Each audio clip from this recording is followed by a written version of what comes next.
past the creaky metal gates, through the fog-enveloped graveyard, you find yourself on the rickety old porch. The threshold sits a man, obsessed, a tortured soul, cursed to discover all about the Southern California haunt community.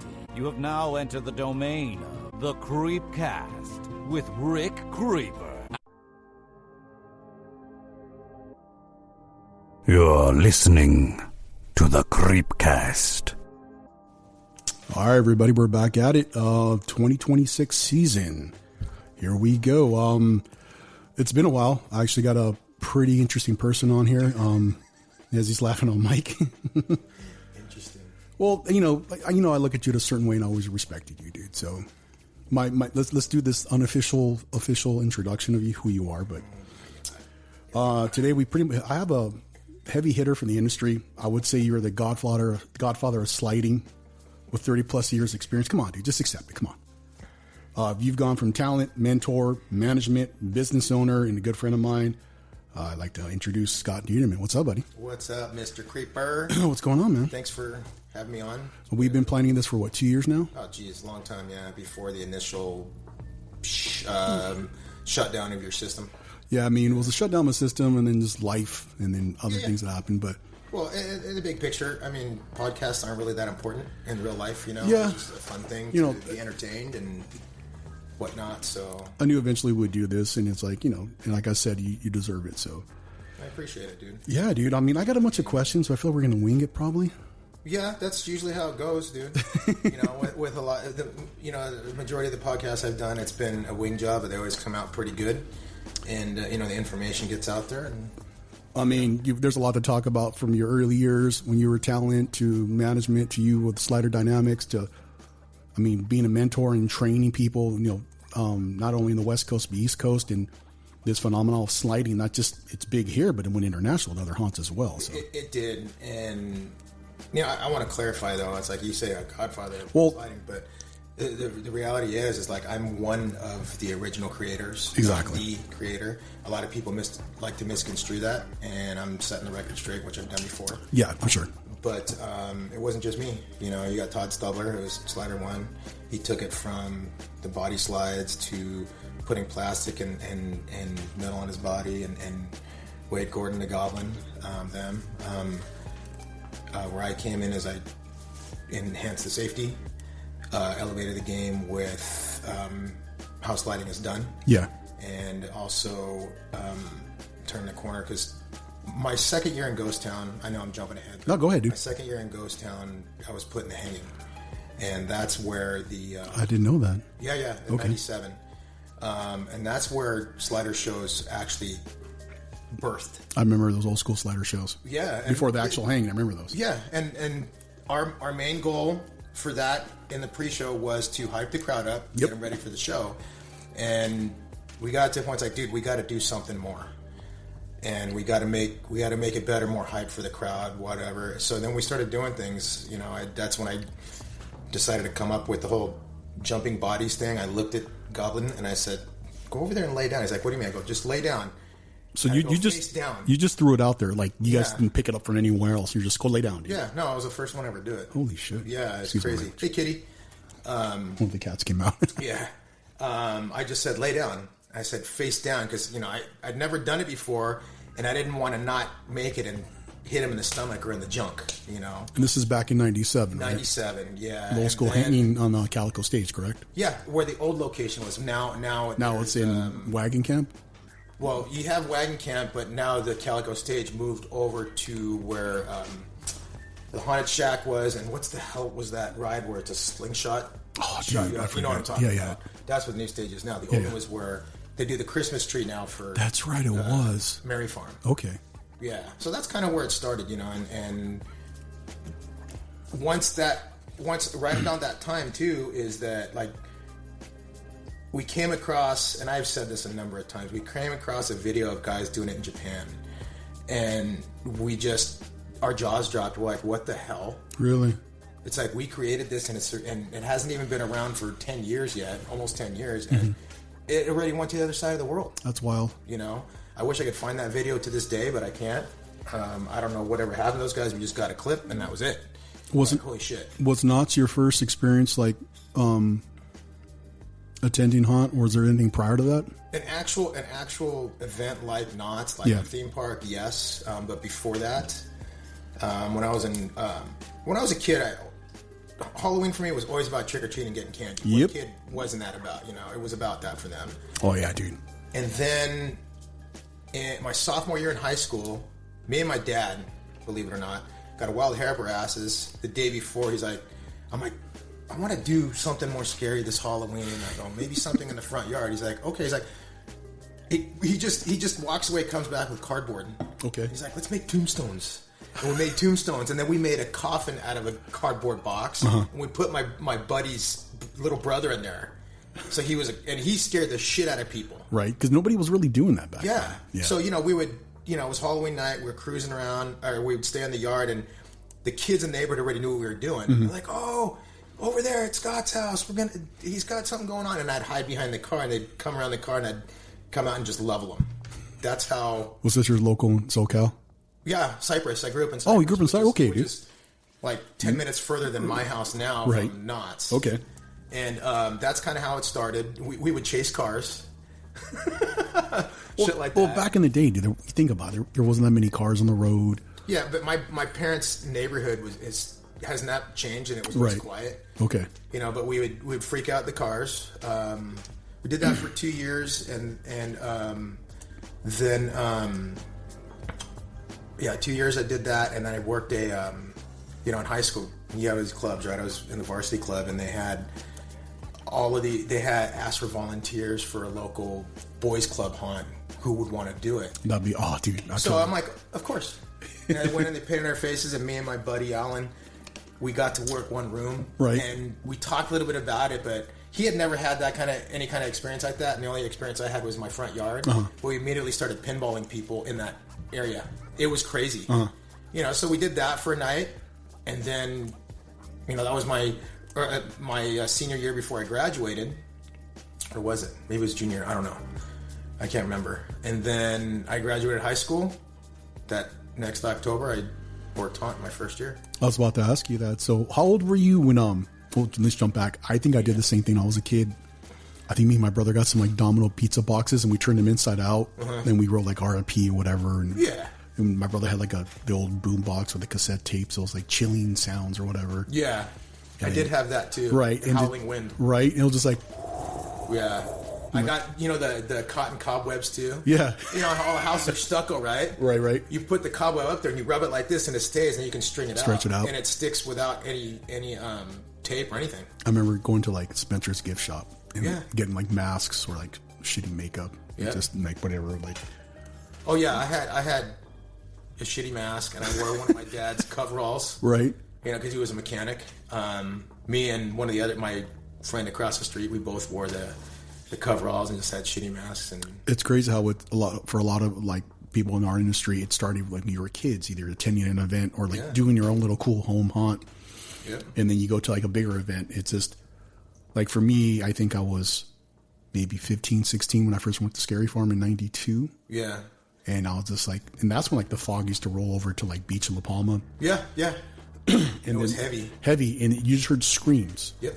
And we got dropped off at Main Gate right there. You pull in, they're like, okay, we'll pick you up like at 1, whatever time. And we're like kids. We're like, okay, what do we do? And you're going to the turnstiles at Main Gate. And I'm like, I guess we go through Ghost Town, but we didn't know we could go to camp. Yeah, it's like this. We didn't know, and we're like, okay. And then like I get all the monsters were like 6'8" in our eyes, and shoulder pads and horrible masks from like Spencer's or. Yep. 92 is wow. I was terrified. I was like, how old were you the first time you went to Scary Farm? I would probably say it was either 86 or 87. I don't remember what. Damn. Day. Okay. So I was a freshman in high school. No. Junior high, 8th grade. I was a sophomore in high school, so I was a little... Okay, you're so, young, dude. Yeah, I was young, wow. So I got to do that. Funny story is my brother worked haunt for a few years. Really, Daddy? Yeah. When I went to haunt, I'm like... it would scare the shit out of me back then. Because that doesn't happen now, and it sucks. I'd love to get startled, but it just doesn't work. Right. But I went and I got the shit scared. I'm like, I want to do this one day. But here comes the cat. We have 2 cats now for the listeners at home. And so that's Frumpkin. That's our older cat. Her sister's probably hanging out. Yeah, they're cool. Yeah. Who's this guy in the apartment? Yeah. So, my brother worked Haunt for a couple years and his now wife. They worked like 3 years. But it turned out that the first year I started, he decided not to come back. That sucks, dude. Yeah, it's okay, and then my first year was so simple. First of all, it was only 11 nights. See, that's what people don't realize. Back in the day, it was like maybe what? It was seriously 11 nights. And it was like what, 7 to like? It was 7 to. I think the hours are still 1 and 2. I'm not. Don't quote me on that. It was so long ago. I don't know. But I worked in. I always say this too because I think it's funny. Is that you start at the bottom. Mm-hmm. I wore. Here's a barrel. Here's the bottom of the barrel. You scrape the scum off the bottom of the barrel, and that's where I started. Mm-hmm. And I worked my way up because the mine ride sucked. But at the time, I loved it. Most nights I was stuck in a 3x3 box. Uh-huh. But I loved it because I just wanted to scare people, and I got to do that. I was this weird lizard thing, just one of the old robes that they had. Yeah. I wore that and this super thick, full-headed lizard thing mask, and it was heavy too. Do you remember what the theme was in the mine ride? They were kind it was lizards. Oh, okay. So it was oh gosh, I don't know. It was I don't know. I still remember my supervisor's name. That year too, I interviewed with him. His name was Rob Green, and he says to me, "Okay, you're going to be a lizard thing." I'm like, "Okay, cool." And then he's like, "I'm going to sign you off." And he's like, "You go to wardrobe, you get to pick your mask out of. It's like a box. A box. They had some new ones in there. They're brand new. They still had a tag on it, but I took the one that wasn't brand new. Okay. I don't know why. Just because. I guess not. I guess maybe because it reminded me of a slee stack. For the kids at home, the slee stack is a reference to the Land of the Lost from 70s, 80s, yeah. That's how they communicated. Horrible. Yeah. Wow. So, I worked in there for a while, and then I'd say a little before, about halfway through, started having sign-up sheets. Okay, you can work these different areas. Okay. And in the maze, right? And then I said, oh, there's the unloading dock, there's location. And nobody was signed up for that, so I'm like, I'm going to give it a try. So mid-season, they let you pick different areas, like nightly, or in the mine ride. So hey, normally over here, Scott, but we have openings in different spots. They just said, okay, you guys could sign up for where you want to work today, and that's where you're going to work for the night. So like it was kind of loosely assigned to you, but then you could pick where you wanted to work. Yeah, for each night. Okay. So I'm like, I'm going to give that a try. Unloading dock, and you know how the unloading dock is on the mine ride, right? Yeah. Where it's got the unloading on the right when you're facing the tunnel, and then on the left side there's more walk space for employees. Yeah. So I just decided to work out there, and the exit tunnel too. We were allowed to work at the time. Now it's pretty cramped in there too. Yeah, it is. But the funny thing is, at that time it was really dark in there, so I could stand right where the wall came out a little bit, and people would not even see me. Then they'd get close to me, and I'd just pop my head out, and I'd drop them. So it was a cheap scare. I remember it was 92. We went with a bunch of my buddies, and it was first time I went there. I probably scared you. You probably did, dude. Yeah. We were I remember the queue line to go into the haunted shack, and there was a part where it starts the elevation starts increasing before you get into the actual haunted shack. And there was like a wooden railing to keep you from like getting, you hang on to it so you don't fall. There was like landscaping outside the shack. And I stopped to tie my probably some Chuck Taylors I had on or whatever. And I looked down and I saw boots, like someone laying in the landscaping. And it was a monster like laid out like this. And he just waved at me. Like I was like, oh shit. And he was just went like, shh. I'm like, okay, he's going to get somebody else. Yeah. But I vividly remember that. I was just like, this shitty mask. Probably like a Spencer's gift shop mask. Who knows? But a lot of the stuff back then was still very mask heavy. There was, key characters that had makeup already, like Green Goblin in '92. He already had his makeup in the '80s. Okay. Was your very first role the Mine Ride Lizard? Yeah, that was my very first role there.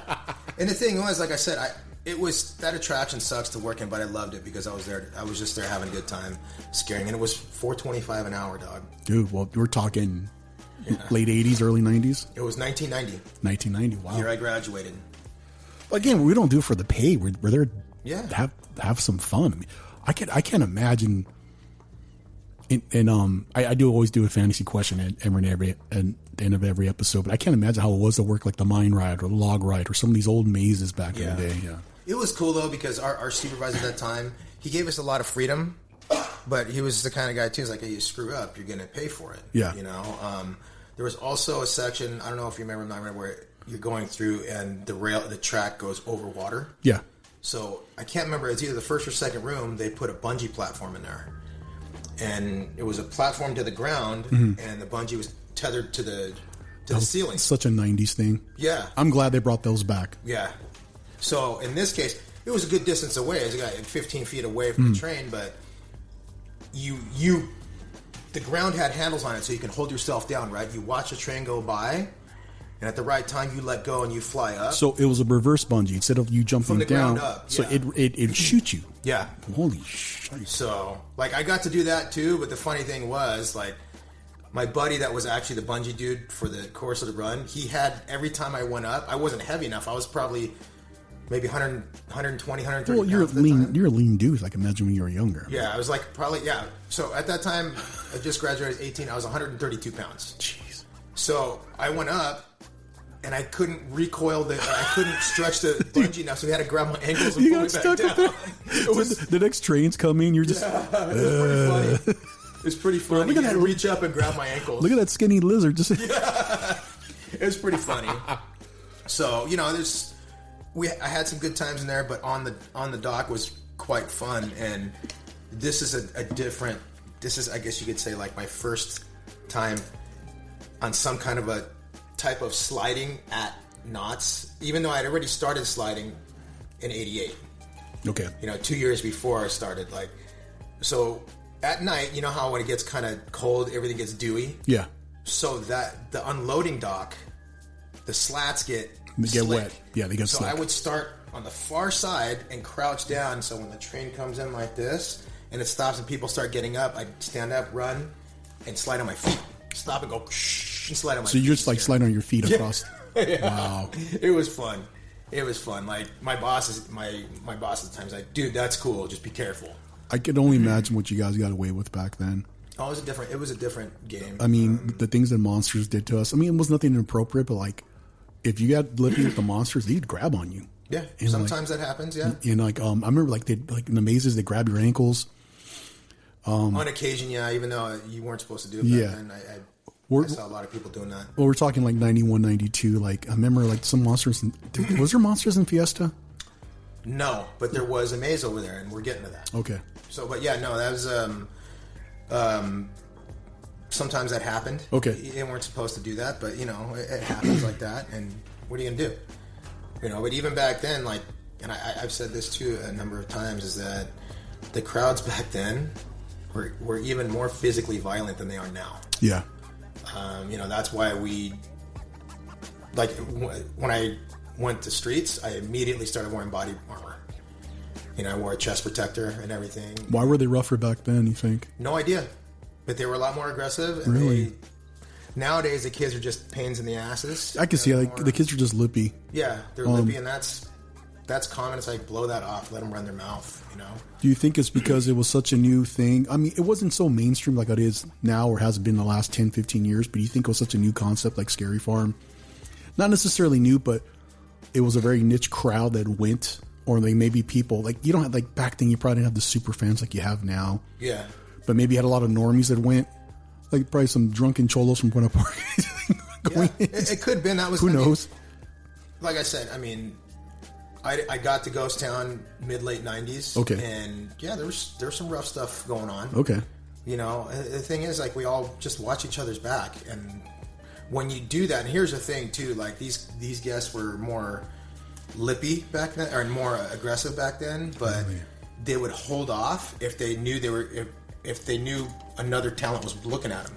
Like, you see them go like that, and they see another monster looking at them, they refrain. It's weird. That's just true. You just never know what a guest is going to do. Was it because it just was? I mean, to me, and correct me if I'm wrong, it felt darker back then, and like Ghost Town was just like there was more fog. That's what I felt like. It was a lot darker back then. And there wasn't that many lights. Yeah, there was. Well, here's the thing. I don't know if there was more fog, but it did feel thicker because there was less lights. Got it. So in that scenario, like our other senses besides sight had to kick in, Mm-hmm. and that's something that we learned over time because when I guess you could say, I guess when I was in my prime as talent, I got to the point to where I can actually, without even seeing a guest, I could hear where they're at through a fog patch. You just kind of had a natural instinct where they're coming. Yeah, you could hear by the way they're walking, their pattern, whatever. It's weird, and I could hit slides blind and pop up right in front of them because I knew where they were. It's weird. It's so weird. I couldn't do that for my life now. How did you go from being this like generic lizard in the mine ride to being dubbed Pyro, being one of the kind of signature sliders in Ghost Town? You just fast forwarded that, didn't you? Because there's a lot in between. Well, okay, no, we can talk about that. Maybe I jumped ahead. Go ahead. Yeah, well, okay, so you didn't come in. You weren't Pyro right away. Like, no. There was all building blocks in between. Even when I got in Ghost Town, it took me a few years to develop him. Oh yeah, but so I didn't go to streets after the mine ride. Really? Like I started in 1990. I didn't get to streets until 96. So it took me 5 years. Okay, which was pretty common back then, right? Yeah. Well, the thing was too, there was no audition process to get to streets. You had to be recommended. So was it like they saw something in you, or? Well, I'll get to that. Okay. And this will tie into Craig Harold, who he is the godfather of haunt. Okay. I don't care what anybody says. You know, he knew how to run talent, and it was great. So after I finished that year in the mine ride, I was a vampire boy too. I don't know if I ever told you that. No, dude. I was in the very first vampire maze ever. Really? Lair of the Vampire, which is based on Bram Stoker's Dracula. I didn't know that, dude. Full prosthetic, face, bald cap, everything. I had long hair at the time too. You had long hair. Yeah. Okay. So I had to pull in a ponytail that had this little pokey thing on the back of my head. That's hilarious. Yeah. So I was in there for the duration. I think it was 3 years. Okay. And so I did Lair of the Vampire, and I worked in there, and I got to work in. This is where I really sharpened my skills as a slider. So you did some time in the mazes. Oh yeah. Which was common back then, right? I mean, now they throw. People think it's something to look down on. It's not. It's no. Like, this is where you can. This is what I tell everyone. People are like, I'm like, dude, when they put me in Mesmer, not to go off the rails. When they put me in Mesmer for 30 minutes last year, Dee came up to me. She's like, hey, our Dee Paxton, my venue supervisor for Boardwalk. She's like, we need clowns to go to Mesmer, and she's like, Rick, you want to go? I'm like, yeah, I'll go. Okay. And so, my clown was so unorthodox, didn't really fit in with the rest of the clowns. I was all going there, I'm like, what am I going to do in Mesmer? And then whoever the venue supervisor was, it wasn't, I forget his name. Well, whoever it was, they're like, hey, either we're going to have you work the polka dot room or this room. And the polka dot room had black lights. Yeah. And so I lit up in there. Well, yeah, especially a damn pompadour wig of yours, dude. Everything, I was glowing. Dude, I just went back to my old monster kind of vibe. Like, I was like, and my wingspan, I was like blocking people in the hallway and snapping at people. I had a blast. So it was like when you were back in Feast. Yeah, back in Feast, back in Sinister Point. Yeah. I had a blast. I was like, dude, and I was like, I only got 30 minutes. And then one of the other clowns was like, hey, we got to go. And then I saw people jumping into like Cinema Slasher. I'm like, hey, they're like, yeah, your clown only fits only Mesmer. I'm like, like, then let me stay in there for a little bit. I had a blast. So yeah, this whole like stigma where like mazes are like frowned upon. No, dude, people go to the event for the mazes.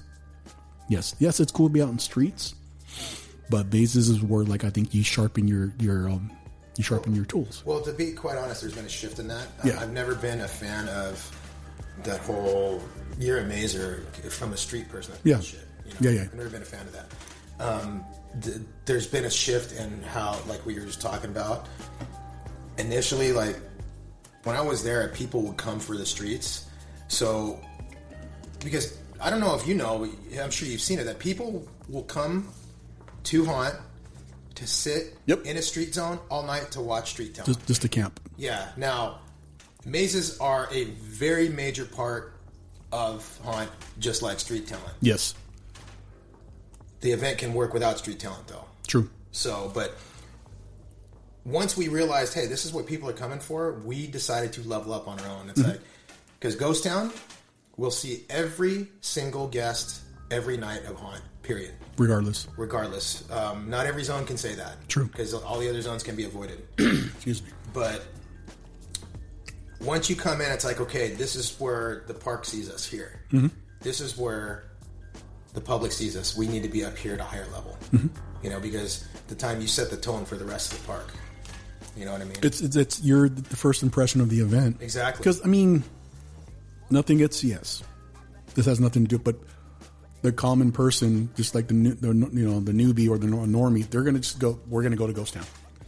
Unless someone knows that CS is over there, or they want to see a certain maze, or they want to see the gauntlet, then yes. Yeah. Or they want to, cut through and go to the, Forsaken Lake. Everyone goes to Ghost Town. Which didn't even exist back then. Yeah, it did. Dude, the first zone in that area was the swamp. Yeah, I remember that. Now, the soundscape that's there now, they use for the swamp, correct? That's what I heard. I'm not positive. I can't say yes or no on that. I think it's like the cricket noises and kind of it's like...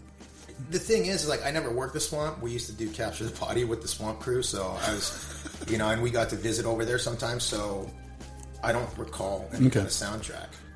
But I see what you're saying, like, the first impression is Ghost Town. That's you walk in, you go through Ghost Town, then you kind of filter out through the rest of the park, so... I lost track. We went off a tangent, but that's okay. It's okay. No, you're talking about street talent and maze talent. Oh, yeah, street talent, maze talent, but they're all there to do the same job, is to entertain the guests and get scares. That is one, like I said, that's one thing that I've always hated. The whole animosity between not even just streets and mazes, just people at haunt in general, because, this person thinks it's better than that one. It's like, really? Just work the event, bro. Yeah. It's just haunt, bro. Yeah. I had to talk to someone who's going to remain nameless, and they were complaining about this, that, and the other, their position on streets, and they're like, and it wasn't Boardwalk. It wasn't Boardwalk. And I was like, look, dude, there's a bunch of these kids who are dying in these mazes, dying to work this event. And if they were given the opportunity that you have, they would take it in a second. So you should be grateful you're even here.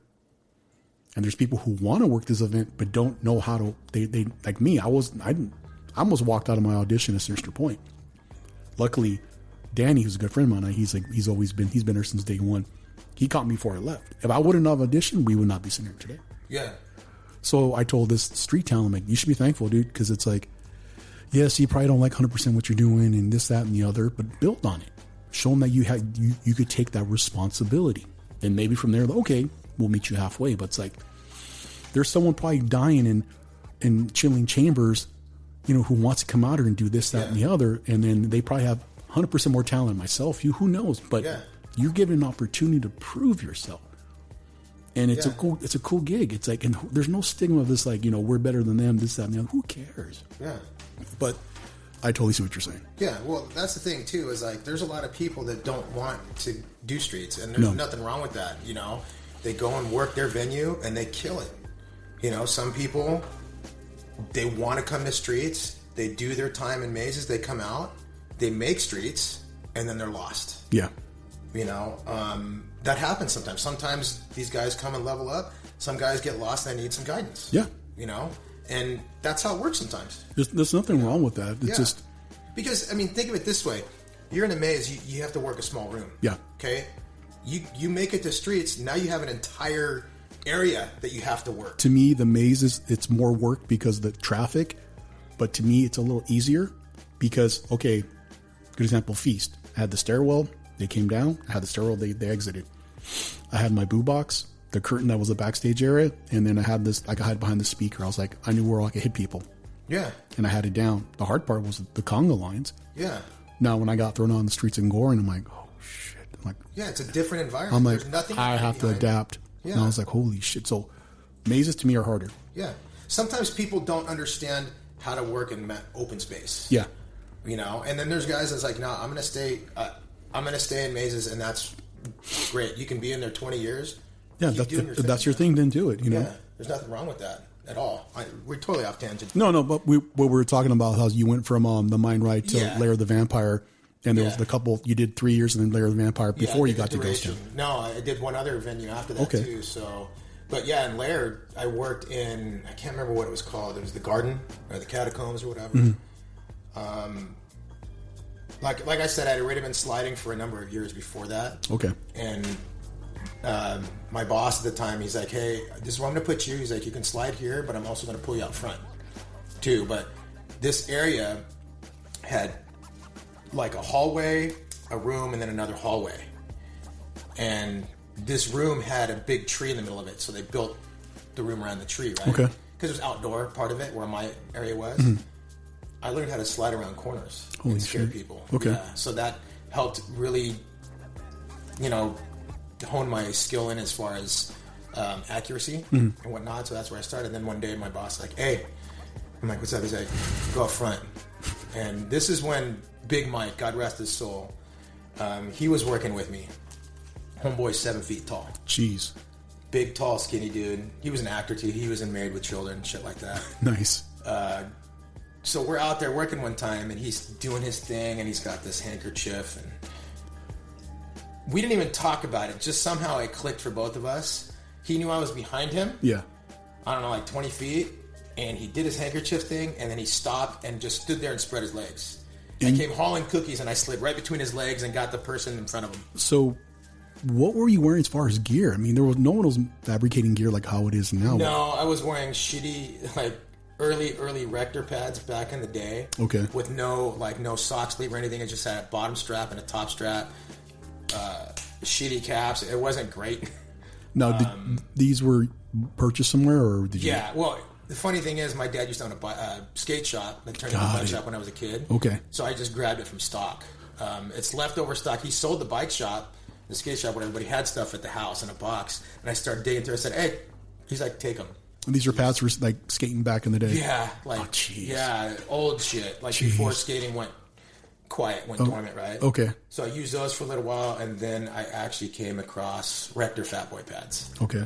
And what year was this? This was, I think Rector Fat Boys was my last year, second to last or last year in Lair of the Vampire. Okay. And so I switched to those. Those were good for the time, but I would never use those again. Ever.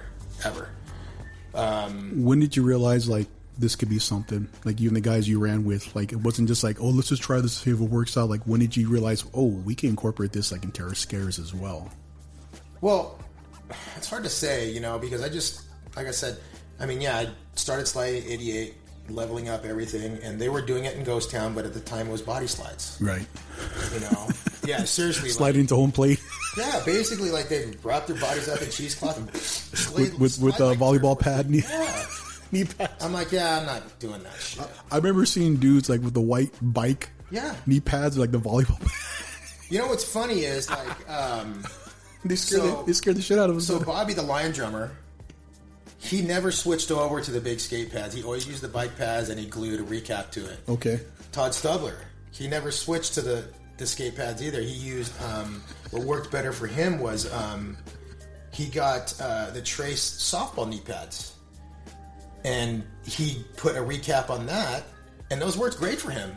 And Todd's like a limbery guy. Like his limbs are just all over the place. Like he did this weird leg thing and arm thing. He's like a noodle, right? So that's what he used. Yeah, I know. So, you weren't using like E6000, which is pretty common. No, I discovered that in '95. Okay, and that's for plumbing. It's for plumbing, right? No, it's just a general adhesive that holds. That's a super strong adhesive. Got it. And I was talking to Anthony about this too the other day. Is like I discovered it on a fluke, and I'll explain why. So, but when I was in Lair of the Vampire still, I didn't even really have good shoes. I was using wrestling shoes, which were great. But I was using using duct tape on the toes. But here's the thing, wrestling shoes I would not recommend using for a full run of haunt because there's no support. Maybe a night or two, off and on, and you're good. But do not ever use wrestling shoes because you're going to destroy your feet for a full run. You know, so you're out there wearing some ASIC wrestling shoes. Exactly. I was wearing ASIC those split soles. The split soles, dude, you know how thin those are. But you know how comfortable they are. You know what? I think Jenny. She did. She used to work at ASIC. She had old school like Dan Gable style, so it was a full sole. The night she wouldn't wear her platforms, she was wearing these black, and I'm like, and then she told me they were wrestling shoes. I need a pair of those. I just realized I left the water fountain for the cats. I'm like, what is that trickling noise? I'm like, let me go unplug it. So, that's that what sound was? I'm like, why does it sound like someone's taking a piss? And I was like, well, could have been. Yeah. So the wrestling, the thins, the soles are like maybe what? They're millimeters. I mean, they're comfortable. Because obviously they're designed to keep for grip and to keep from your ankles getting rolled when True. you're on the mat. You know, definitely not like I used wrestling shoes this last year too, part time at Dark Harbor. I had 3 pairs of shoes that I cycled through. No, I would wear them if I was a little bit more stationary. I mean, not like I'm running around doing what you do, but like I think I had last year they're designed by Skechers, but they're made by Goodyear. So it's literally tire. The Goodyear welt sole. Yeah. I wore those, but I got some. If I wear it again this year, I got something different. But dude, ASIC rest splits. I wore those in wrestling. That's hilarious. Well, it's funny too because I wrestled in high school for a year, and then I screwed up my neck. But I didn't wear ASICs. I wore Nike. Okay. You know, but I liked the ASICs better. I don't know why I bought the Nike ones. I just did because they were there, and they were royal blue, right? So they matched my school colors. I'm not gonna lie, ASIC shoes are that's my to go to. Yeah. Like for all day and like the everyday use of my gym shoes, ASICs. Yeah. Well, I've been for that. I take various Nikes, Nobles. Okay. You know, all over the place, depending on what I'm doing. Like if I'm doing leg day, I wear Nobles because they're flat. Okay. There's no heel to toe drop, toe to heel drop. Okay. They're flat, and that's better. So how did everything? I mean, you had guys wearing different type of pads and trying different things, different slides. Yeah. With the group of guys that you ran with, how did everything evolve from like the style, like to the gear? Like I know. Well, at that time, I wasn't running with anybody. It was just me. Just you then. Yeah, and you know, I got through those 3 years, and I followed at the time my supervisor from Lair of the Vampire. I followed him to his next venue. Okay. So it turned into Underground, but before that, I was Industrial Evil. That was where the Gasoline Alley was, remember? I remember that. It was like... huge, that maze. It was huge. Now, that was like Nuclear Fallout, correct me if I'm wrong? No. It wasn't war themed. Which one was like... It was like... You're thinking of that one that was in Camp Snoopy. Okay. Yeah, it's a different one. Okay. This one was where now we're... oh my God, Accelerator sits. Those soapbox racers and Gasoline Alley. So that whole Gasoline Alley track was Industrial Evil. It was huge. So my boss says, okay, this is where I'm going to put you. I'm like, okay, where? And he's like, you're going to work right here. And I'm like, why? He's like, because here's the entrance, here's the exit, here's where you can slide. So you were hitting slides outside the mazes? Yeah. That's when they allowed it. Okay. Because there was no parameter yet at that time. So I could hit people coming out of the exit and going into entrance. Okay. And I could work the queue line. Sometimes you'd let me slide outside the gate. Okay. Because that's right there. You know where the Dippin' Dots is next to the backside of Log Ride now? Yeah. So that was that area. That ground was really fast at the time, too. Okay. So that's, and then it came to the point where the need came up. It's like, I need something better than wrestling shoes. I already had the pads. So I ended up going with what the street talent had at the time, like Wade and Todd. They both had the jungle boots, which are god-awful uncomfortable. What are kind of boots are those? Cambodian jungle boots. They had the big heel on them, and you can get them at a surplus store, dude. Oh, they're like combat boots. Yeah, combat boots. Okay. Yeah. We just call them jungle boots. And then don't they have like nylon so they're breathable? They do. Okay. But they suck. Fit sucks. Who wears those? I know somebody who wears those at a haunt. You get them like a big 5. Yeah, well, you can get... No, though, you're thinking of Magnums. High-tech Magnums. Well, they're kind of like the Magnums, but... No, not even close. Okay. Magnums are way better. Really? Yeah. Okay. So I got those, and I'm like, okay, now... And at the time, the street guys were just using either... Like, Todd was using plastic on his toes already. From what I understand, it was just old recaps that he was cutting with a Dremel and shaving to his toe. Really? And... Like Wade and Bobby, those guys were using plumber's tape. layering up plumber's tape. I'm like, that's not good. They were just stacking it on their toes? Yeah, or? like, okay. Layering it up so it was like a big T, right? Now, by now, were these guys, did they evolve from a baseball slide to... They were still... Some were still baseball sliding, some had elevated already. Okay. So I'm like, okay, I need to figure this out. I just took an old recap and hot glued it to my toe. Popped off. So that's not going to work. So I said, okay, I'm going to try, and this is where the steel toes came from. My dad had an old pair of work boots. Okay. And this is how I discovered that. Now, every freaking slider uses them, which is great. Right. And that was the idea, get them out there. Yeah. He had an old pair of work boots. I said, can I have these? He's like, yeah. He's like, what are you going to do? I go, I need the steel toes. Mm-hmm. And I cut him out, and he's watching me, and I'm fixing it to the top of my boot. He's like, what are you doing? I go, I need something to protect my toes for this. And my dad, he wasn't understanding it. He didn't get at the time. Yeah. And then I put it on there, and I'm like, okay, I'm going to try hot glue again. I go back the next night, hit the ground one time, cling, cling, cling, cling, cling, cling, cling. Not going to work. Go to a craft store, I'm looking at it. I need some glue. And I see this silver tube. It says E6000, and I look at it. And at the time, there was a picture on it with metal glued to concrete. I'm like, oh, this is going to work. Yeah. So I grab it. Not reading the directions. I just goop it in there, right? Put it in the garage, let it dry, come back 20 minutes later. All the glue ran out onto the ground. How come? It's self-leveling. So it runs to the lowest point. I didn't know that. Yeah. Okay. But I didn't read the directions. You're probably too excited. Yeah. So then I go back and read the directions like, okay, this is how you have to do it. You got to put it on both sides. Okay. Let them tack up, stick them together, let them dry. I didn't know that. Yeah.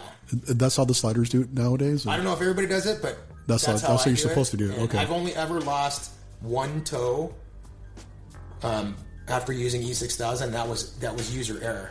I didn't make sure there was a massive air pocket. Okay. In the toe, and it popped off. Now, when you're capping your shoes, I know a lot of guys go to Walmart and they buy like the steel toe rain boots or whatever. You don't need to anymore. Okay. You can go to Insane Hunt Productions and buy them straight out. Okay. Well, when they did do that, is it true that you buy an oversized boot? Yes. So okay. The good marker for that is 2 sizes bigger than your shoe size. Interesting.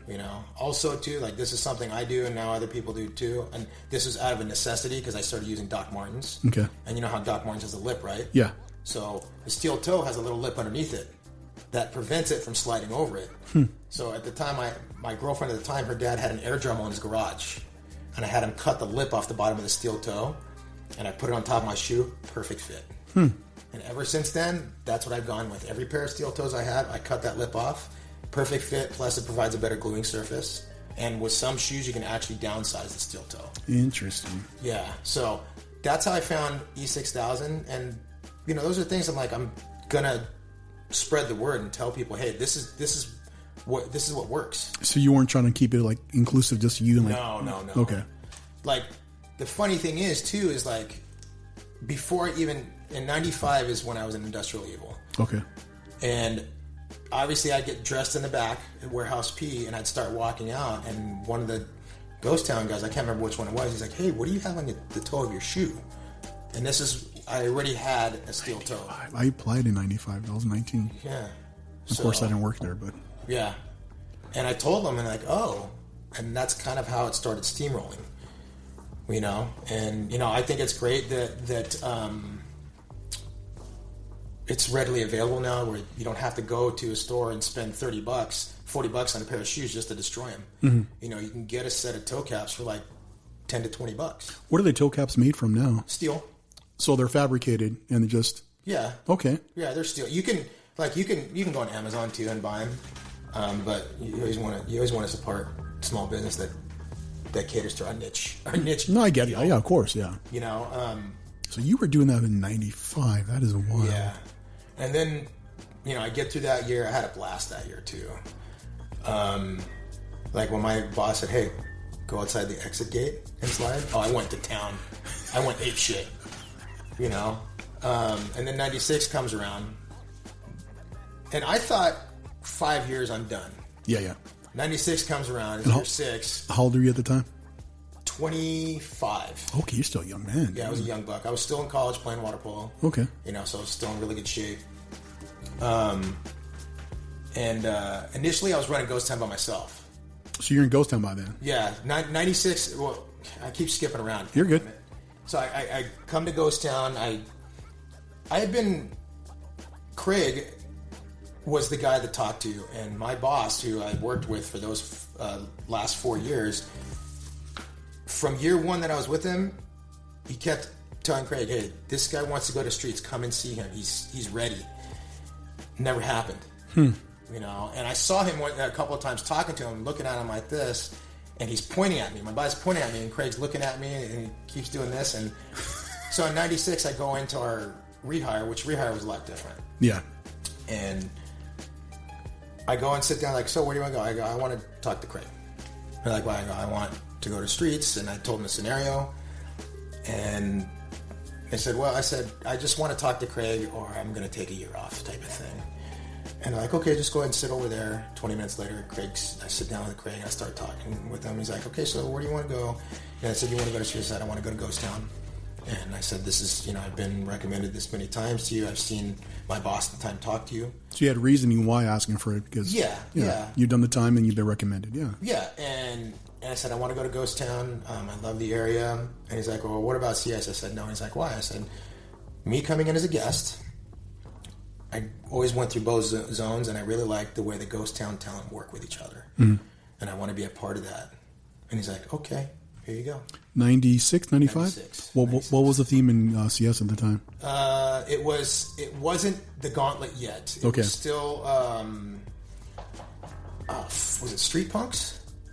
Something like that. I don't know. Paul Frechette came over to that zone the year in 97. Okay. Him and Mike Reichman. Okay. They went, I think it was Street Punks. Yeah, because Paul Frechette was a character called Rock Cop. Rock Cop. Yeah. Okay. Shitty masks. Oh god. I mean, his story of his beginnings is great too. I mean, he was great to work with too. That guy's ballistic. I don't know if you've ever seen him. He's off the chain. I've heard the dude's name. I don't think I've ever met him. You haven't? I don't think. He was. Oh my god! What the hell was his character's name? He was a white dude with the long. Oh god! I can't remember his character's name. I've heard his name thrown out there from a few other people, but I don't think I've ever actually met him. I can't. I'm blanking on his name right now. Excuse me. So 96 comes around, and I said to myself after Craig gave me the paperwork, I still remember my talent number too. I was gruesome number 75. Wow. Yeah, crazy, right? So it was all generic, just a gruesome. I can't even remember how to clock in a Chronos every year. I'm like, how do you do this again? I know, it sucks. Back then, there was 2 time clocks in Warehouse P for that entire event to punch in. Shut up, dude. With a time card. It was like time card. Yeah. Wow. Yeah. So we go out there, and I'm saying to myself, okay, I can't let him down.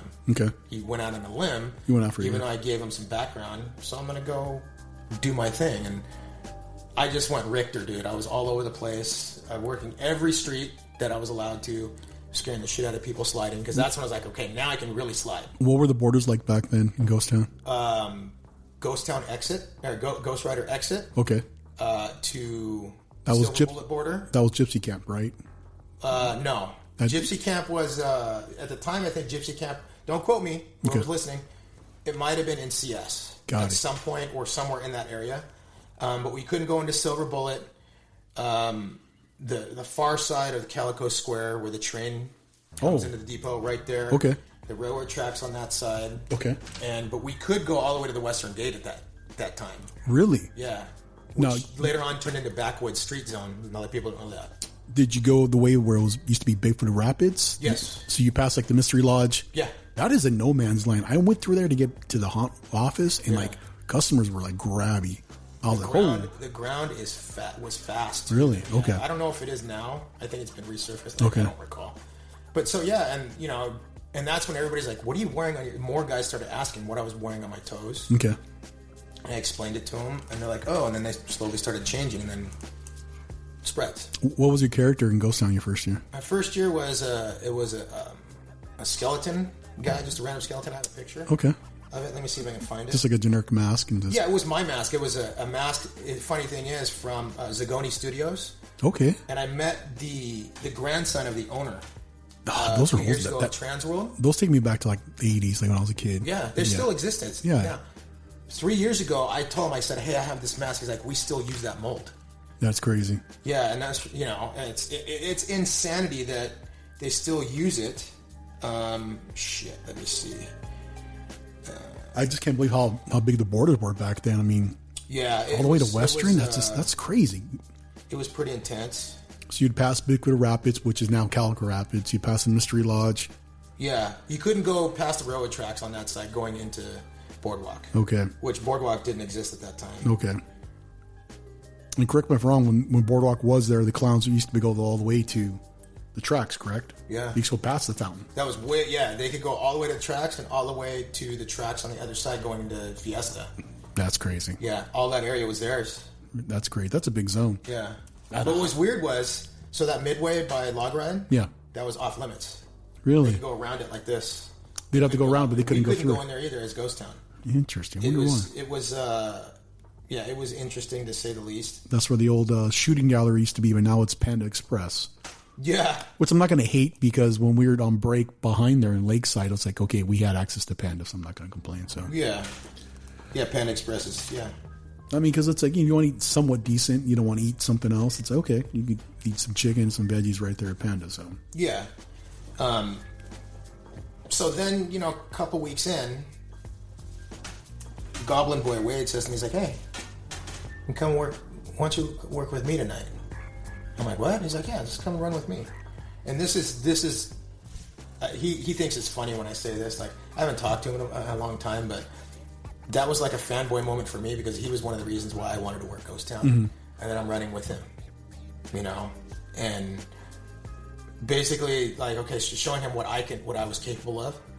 And from then on, for almost my entire time in Ghost Town, I ran with him. He was my running partner. People talked somewhat shit on us because they think all we did was stood in one spot. Right. They had no idea that every hour we ran the entire zone and came back.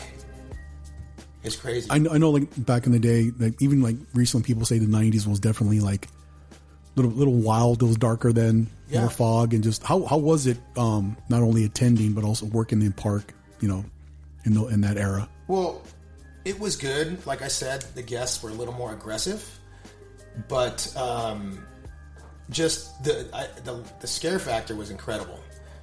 The how we all worked together was amazing. One of my funniest memories, though, is freaking the original prisoner, David Dean. Mm-hmm. He was a chainsaw when they were allowed to have chainsaws, right? Okay. And it's a full-size chainsaw, so it's heavy, right? He would do this thing, like, me and Wade, we posted up on one of our main spots, and he comes over and he starts working with us. He rips his chainsaw, runs out in the crowd, puts it over his head, and does a pirouette. That's wild. He was leveling people, and we're over in the corner laughing our asses off. It was amazing. And he did that a few times. Like, dude, you can't do that around us all the time. We can't work. And he's like, all right, I'm gonna go. I'm gonna throw something out there. It might be a little crazy, but I feel like, I was gonna say it. I feel like some people take Haunt way too serious. 100%. Comparison to like in previous years, even go back to like when you first started, it seemed a little more relaxed and people focused on more having fun. I would say yes, but in the same token, there was a lot of, what's what I'm looking for? You see the whole, people think there's a hierarchy. It was pretty heavy back then too. Yeah, I heard stories. A fan of that. I heard stories it was pretty bad. Like, you got to do X amount of time in the mazes and at one point there was a rule that one of upper management said that 5 years before you could even come to streets. Do I think that there should be at least a year in mazes? Yes, because people need to hone their talent skill first before they come to streets. True. There's always going to be that exception. There's a lot of exceptions, because there's some very talented people out there. And some of these guys, they come out year one and they hit the ground running and they do great. And that happens, but not everybody's built like that. You know? Yeah, I mean, I think it takes us like feet wet. Yeah, you got to definitely feet wet, but also I think there's certain people like they just have that it factor. Yeah, like they're like, okay, we can't. Yeah, he did great over here, but you know what, he do exceptional over here. Yeah, well, you know, and I've brought Trey up in other podcasts before. Trey the Wendigo. Yeah, he's a perfect example. Now that he and I have set the record straight on what he thinks I thought of him, but he didn't. And I've said this before: is he didn't know that I was watching him when he was in Carnival as the monkey. Okay. Then he comes over to Ghost Town. He struggled. You know, it was a different environment. Yeah. And so I worked with him a little bit, and he did exactly what I thought he was going to do. You know, once he figured things out, it was like next level. You know, I knew what he was capable of, but for some reason he couldn't get there. He was capable. He just needed to adapt in a new environment. That's how I felt last year. Like, I knew I could, but then like... I gave him, I had him do things in stages. Okay. So he could build on it. And then the last time I said, dude, now go out there and just let go. Do everything that you just worked on and go to town. You know, and what happened is what I expected from him. He's a great kid. You know, he's very talented. He doesn't give himself enough credit. He thinks he's one-dimensional. He's not. You know, he's like, oh, I'm just sliding. It's like, dude, no. I've seen you do more work than that. Sliding is a very heavy thing of what you do because you enjoy it, but that's not just... It's not the only thing you have. Okay. Yeah. You know? So, after that 96 year, I can't find the photo. That's no worries, dude. It was basically, that year too, I was the first rookie ever to make the newspaper. Interesting. Yeah, and it was a picture of me doing this with this black girl turning around, like, running in fear. And the picture was perfect. Like, I didn't know until, you probably don't know Gino England, God rest his soul too. He was a great guy. He says, Dieterman. I go, what's up? He's like, congratulations, man. I go, what? He's like, you don't know? I said, no. He's like, you made the paper. I'm like, what? He's like, yeah, you're in the LA Times. And a bunch of the guys are like, dude, you're the first rookie that's ever gotten in the paper. That's hilarious. Yeah. You know, I just kind of ran with that. And then the next year is Craig calls me. He's like, hey, so I want to put you in makeup. You want it? I said, sure. He's like, okay, I'm going to put you in the Phantom of the Opera costume. Phantom of the Opera in Ghost Town. Yeah, which they've already had it. Okay. You know? I'm like, okay, yeah. And he's like, I also want to know if you want to be in the hanging. And I'm like, sure. Like the pre-show. The pre-show, yeah. Okay, got it. Here's the thing: was we struck all the props and made sure that the cast members were safe on stage. And if some guests tried to jump the barricades, we were there to take them down. Okay. Type of thing. So I said, yeah, sure. And I'm like, okay, that's cool, whatever. He's like, okay, just come and get your fitting. I get a call from him less than an hour later. He's like, so we're going to put you in a different costume. I'm like, what happened? And he's like, well, I just got off the phone with Wade. He says you're going to destroy that costume because you slide. I go, yeah. I go, I didn't think about it, but yeah. I go, you know I slide, Craig. He's like, yeah. He's like, so I'm going to keep you as your gruesome number. Okay. And we'll put you in jeans and a vest and everything. And that's when... Nope, not yet. You son of a bitch. Yeah, that was 97. That was my first year in makeup. But was that the jumping point for the costume? Nope. Okay. I was a weird alien face. And I had a shaved head back then, too. Well, that makes sense. Yeah, so, and it stuck all the way back here. My whole head was painted. I had pointed ears. The prosthetic an alien in Ghost Town, okay. It was it was like a generic alien face. I call it that. I don't know what it was. I mean, there's some interesting monsters now, but... Yeah. I'll have to send you the photos later. So I ran as that character for a year. Okay. And then the next year, it's like, hey, we want to live cast you. I'm like, okay, cool. Cool. I didn't know they did that, dude. Yeah, that was back then. They don't do that anymore. Right. So basically, they live casted me, and they're like, okay, what do you want your face to be? And I started looking at comic books, and I was pulling all these different things. Like, okay, I want the shape of this eyes, these eyes, I want this here. So I had this brain matter right here on my forehead. Okay. We call it the superhero brain fart. I didn't really know what I wanted, and I was like, oh, fuck. Right. I was that for 98, 99, 2 years. Mm-hmm. And at that point, I had hair. This is funny. I don't know if you ever heard this. I was Slim Shady of Ghost Town because I had blonde hair. The blonde hair. I seen, I think, photos or video of Season of Screams. That's where I saw it. I was a Slim Shady before Slim Shady. I always say that. It's hilarious. Didn't Jerry Paxton come out as well? He did. Dude, he had frosted hair too. He had frosted hair. Like he looked like the dude from Crazy Town, and he had I think he had either like a tribal necklace or puka shells. He had the big ball bearing necklace. Yeah, the tribal necklace, and he had like a black tank top. Yeah. So yeah, that's about the time I first met him because he was in makeup. Like, he's been there for a minute now. Time, yeah, nice guy, dude. Yeah, his wife is amazing too. She's so nice. So I was that character for 2 years, and I had hair. Sometimes it was burgundy, sometimes it was blonde. Okay. Because I would dye it a lot. Right, It was gold too. 2000, they said, "Hey, you want a new sculpt?" I'm like, "Sure." And you've been there since 80. It was 90. 1990. So you were there for solid 10 years. Yeah. Okay. So they're like, "Okay, what do you want?" And I immediately pulled an image from Angel. You know that movie Angel? The show Angel? Angel, yeah. It was a demon. Okay. Had spikes on his face, had a stone hair. I said, "This is what I want without the jewel." Okay. Okay, cool. And initially I just made him a demon. That's when it was built, and then I said, okay, and then I started looking, okay, what characters are here? What needs to be filled? And then I'm like, I like fire. That was my thing. Oh, there's only the blacksmith from the blacksmith shop. Mm-hmm. There's no apprentice. Mm-hmm. So I'm the apprentice. That's how the character was built, Pyro. And the reason why he's based on fire, because I love fire. Mm-hmm. The whole backstory is I'm just going to do a crash course. I left town because I found out the curse was going to hit. Got it. So I didn't get affected. Okay. Came back years later, checking out the blacksmith shop, checking out the stuff. Townsfolk heard I came back. They beat the crap out of me. Hammered spikes and railroad ties to the back of my head. Okay. They threw me in the forge. Jeez. So that's where the spikes and ties come from. Okay. And the fire comes because they threw me in the forge. Makes sense. Yeah. That's how Pyro came to be. Pyro came to be.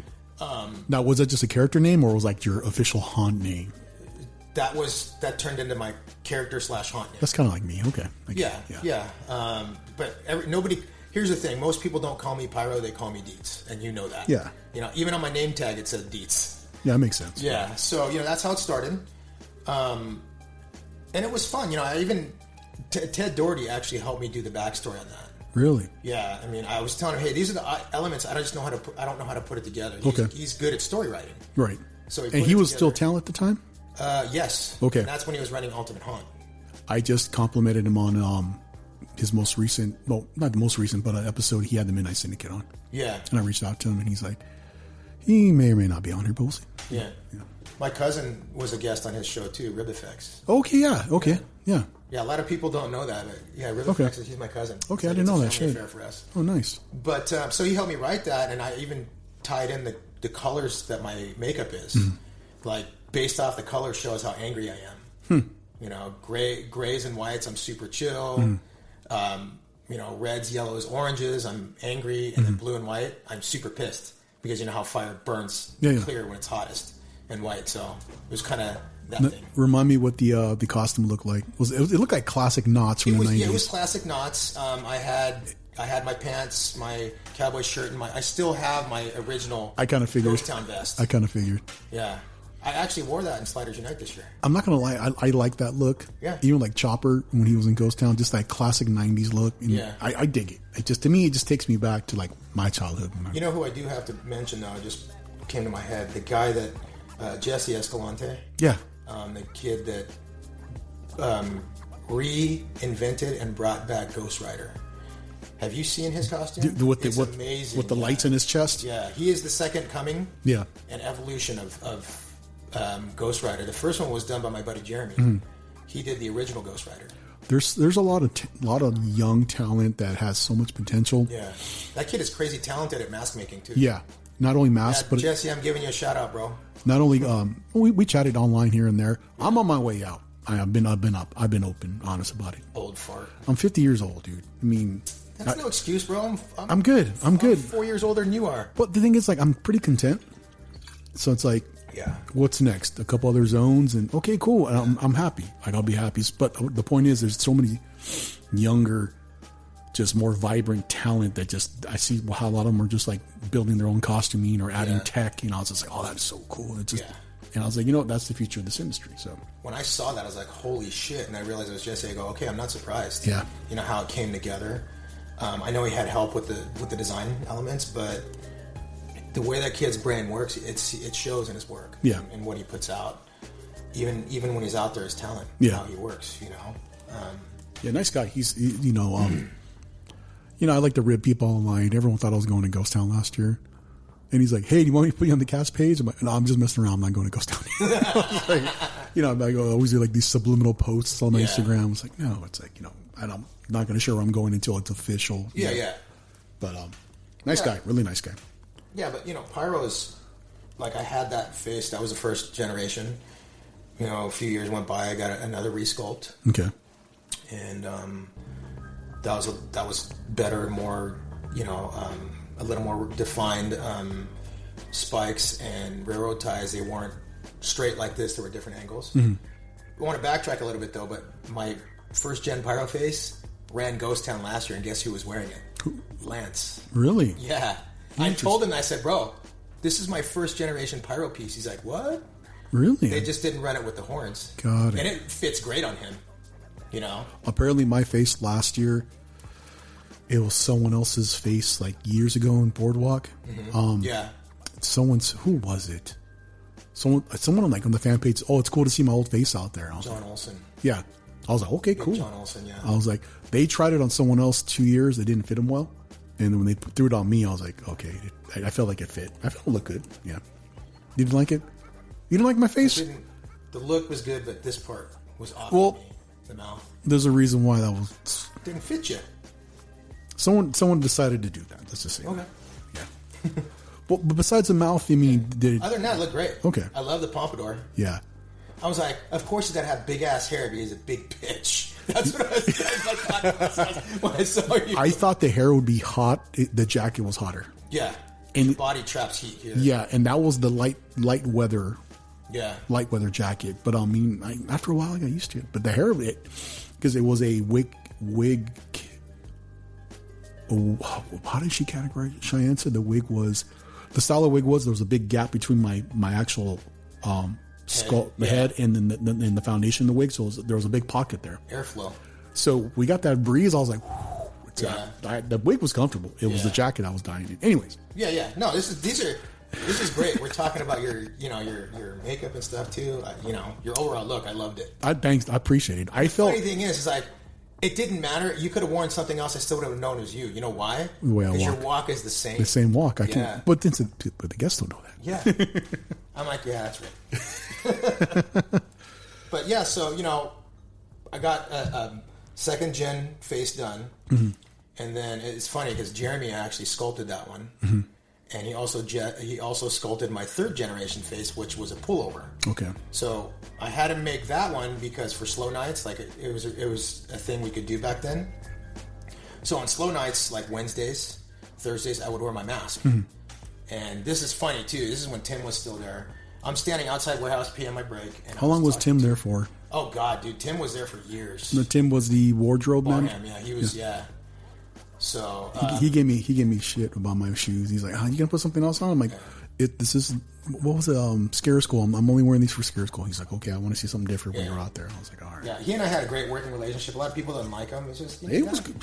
He approved everything. He liked everything I did. You just got to know how to work with him and understand this is his vision. Yeah. And you work with him and explain to him how it fits, and he's good. Yeah.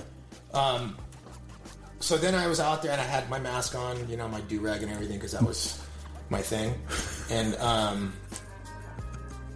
I think I might have been talking to either my lead at the time or maybe Wade. I don't know.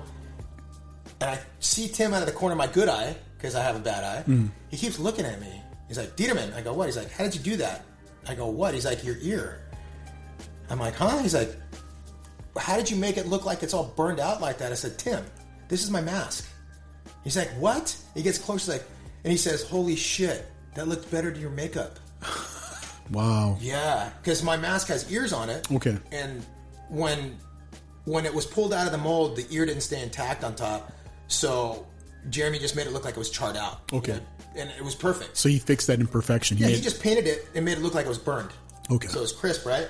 And yeah, You know, so that was the third generation. I'm on fourth gen now. Okay. And that's the one I wore in Sliders Unite. I wore guest spot night when I ran with Matt one night. Which we're going to talk about later on eventually. What? Sliders Yeah, we will. Yeah. So yeah, now I'm on fourth gen, but still the same character, elevated look, costume's still the same. The face is updated. Cool. You know, I have a couple of pulls of that.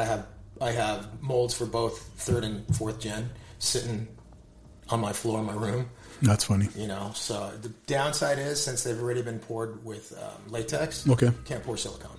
Really? Yeah, because of the chemical. I wasn't aware of that. Okay. Yeah, it's funny because I talked to Jesse about that, and I said, "Hey, I got a mold that I poured latex, and I go, can you pull a silicone face out of it?" He's like, I can spray it with a coating, but there's no guarantee. You know, because there's ammonia in latex. So you won't know until he pulls it. Yeah. Okay. And silicone ain't cheap. That's true. Might not be worth it then. Okay. So and this was years ago, and I never got back to him. You know, I told him, I go, I'm thinking about maybe having you do a face for me. Okay. You know, I just never got there because, you know, it's not cheap, and I want to pay him for his time and his skill. Mm-hmm. You know, so, you know, doing that, and that's pretty much bringing up to speed for the talent side. Like, I kind of jumped because I've never stopped being talent completely. Mm-hmm. But I moved into management in 2010. And again, this goes back to Craig. I talked to him. He was skeptical. He's like, I go, Craig, really? So you did a solid 20 years of talent. Yeah. And then that's when you decided to take the leap, which I want to talk about eventually. Yeah. Yeah. I mean, if you want to kind of get that direction started, we can. I can go catch up to that. You just want me to start right now. How about we take a quick break? Okay. And then we'll pick up where we left off. Okay. Click. 10-minute break. All right, guys, we'll be back. This is episode 32 with the man, the myth, the legend, Scott Dieterman. We'll be right back. You're listening to the CreepCast.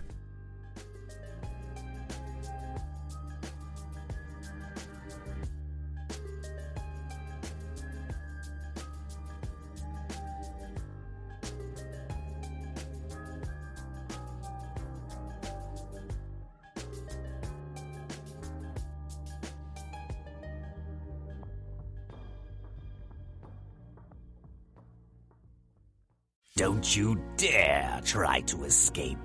The CreepCast with Rick Creeper shall return. This episode of the CreepCast is brought to you by Haunted Whittier.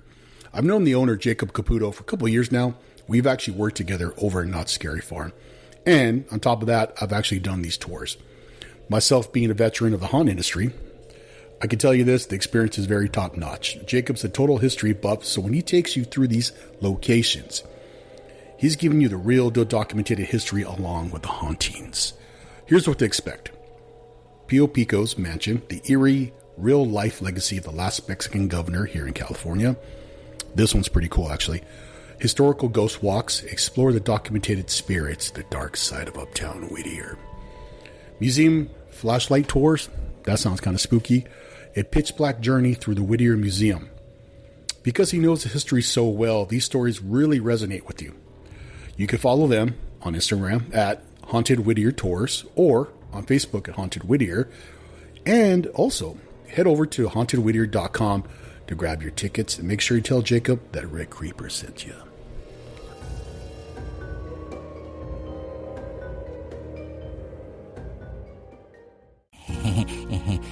Where do you think you're going?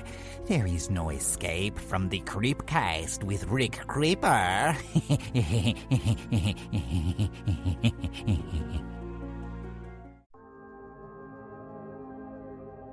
You're listening to the CreepCast.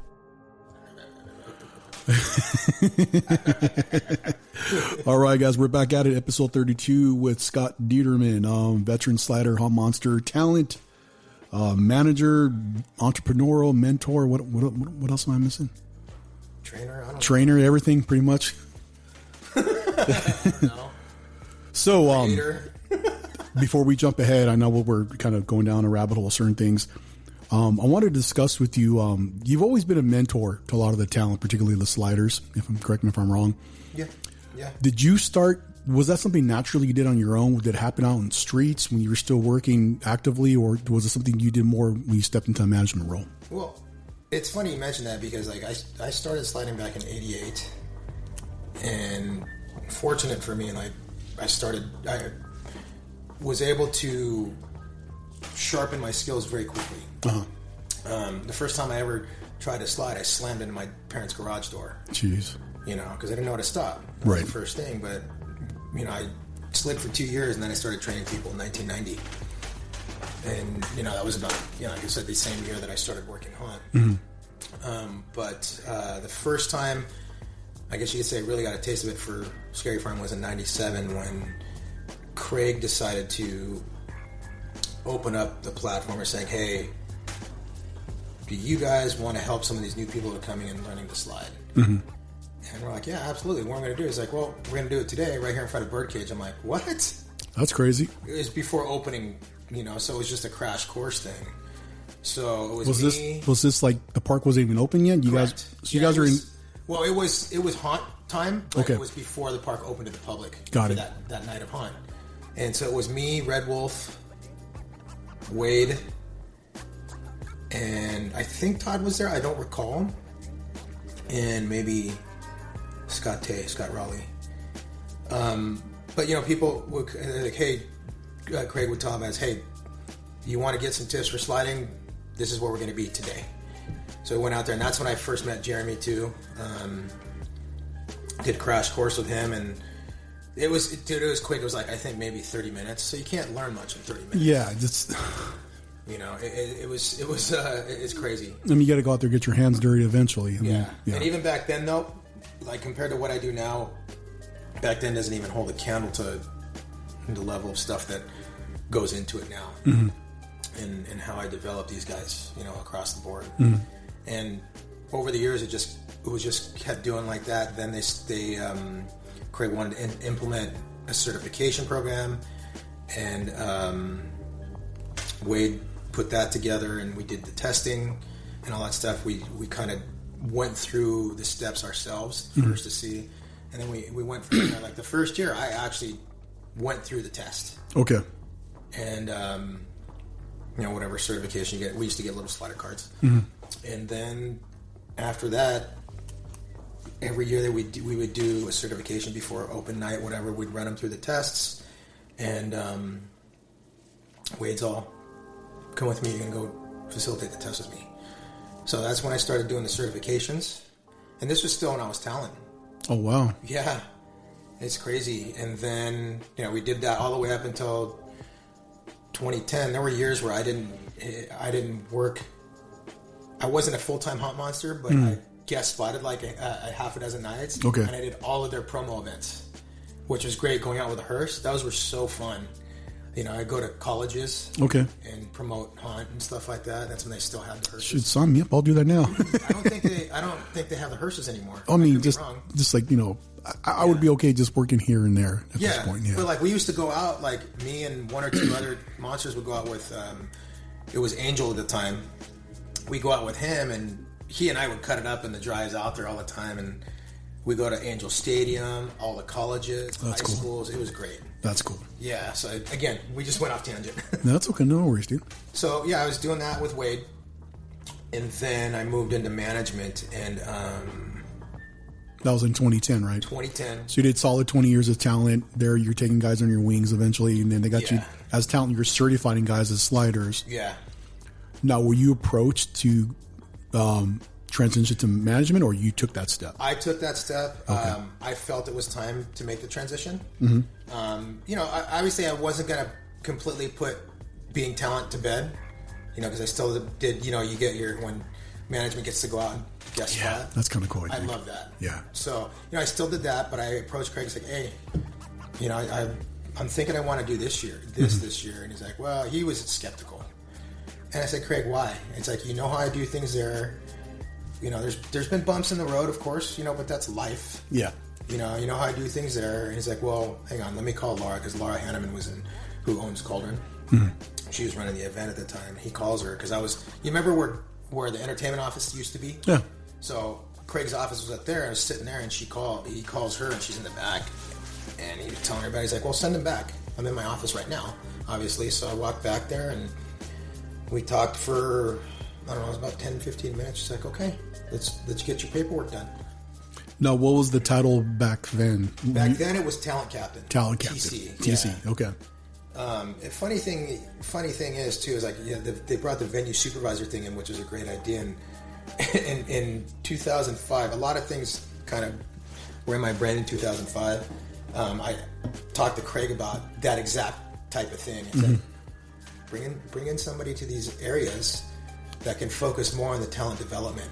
You know, you have your talent captain and your, you know, the talent lead. You know, but it was a cast lead at the time. Yeah. And it happened, I think didn't happen until years later, I think 2012, 2013. I don't know. I don't think I had anything to do with that, but that was in my brain at the time. So one role was specifically just focused on talent development, and the other role was focusing on the whole... On the paperwork.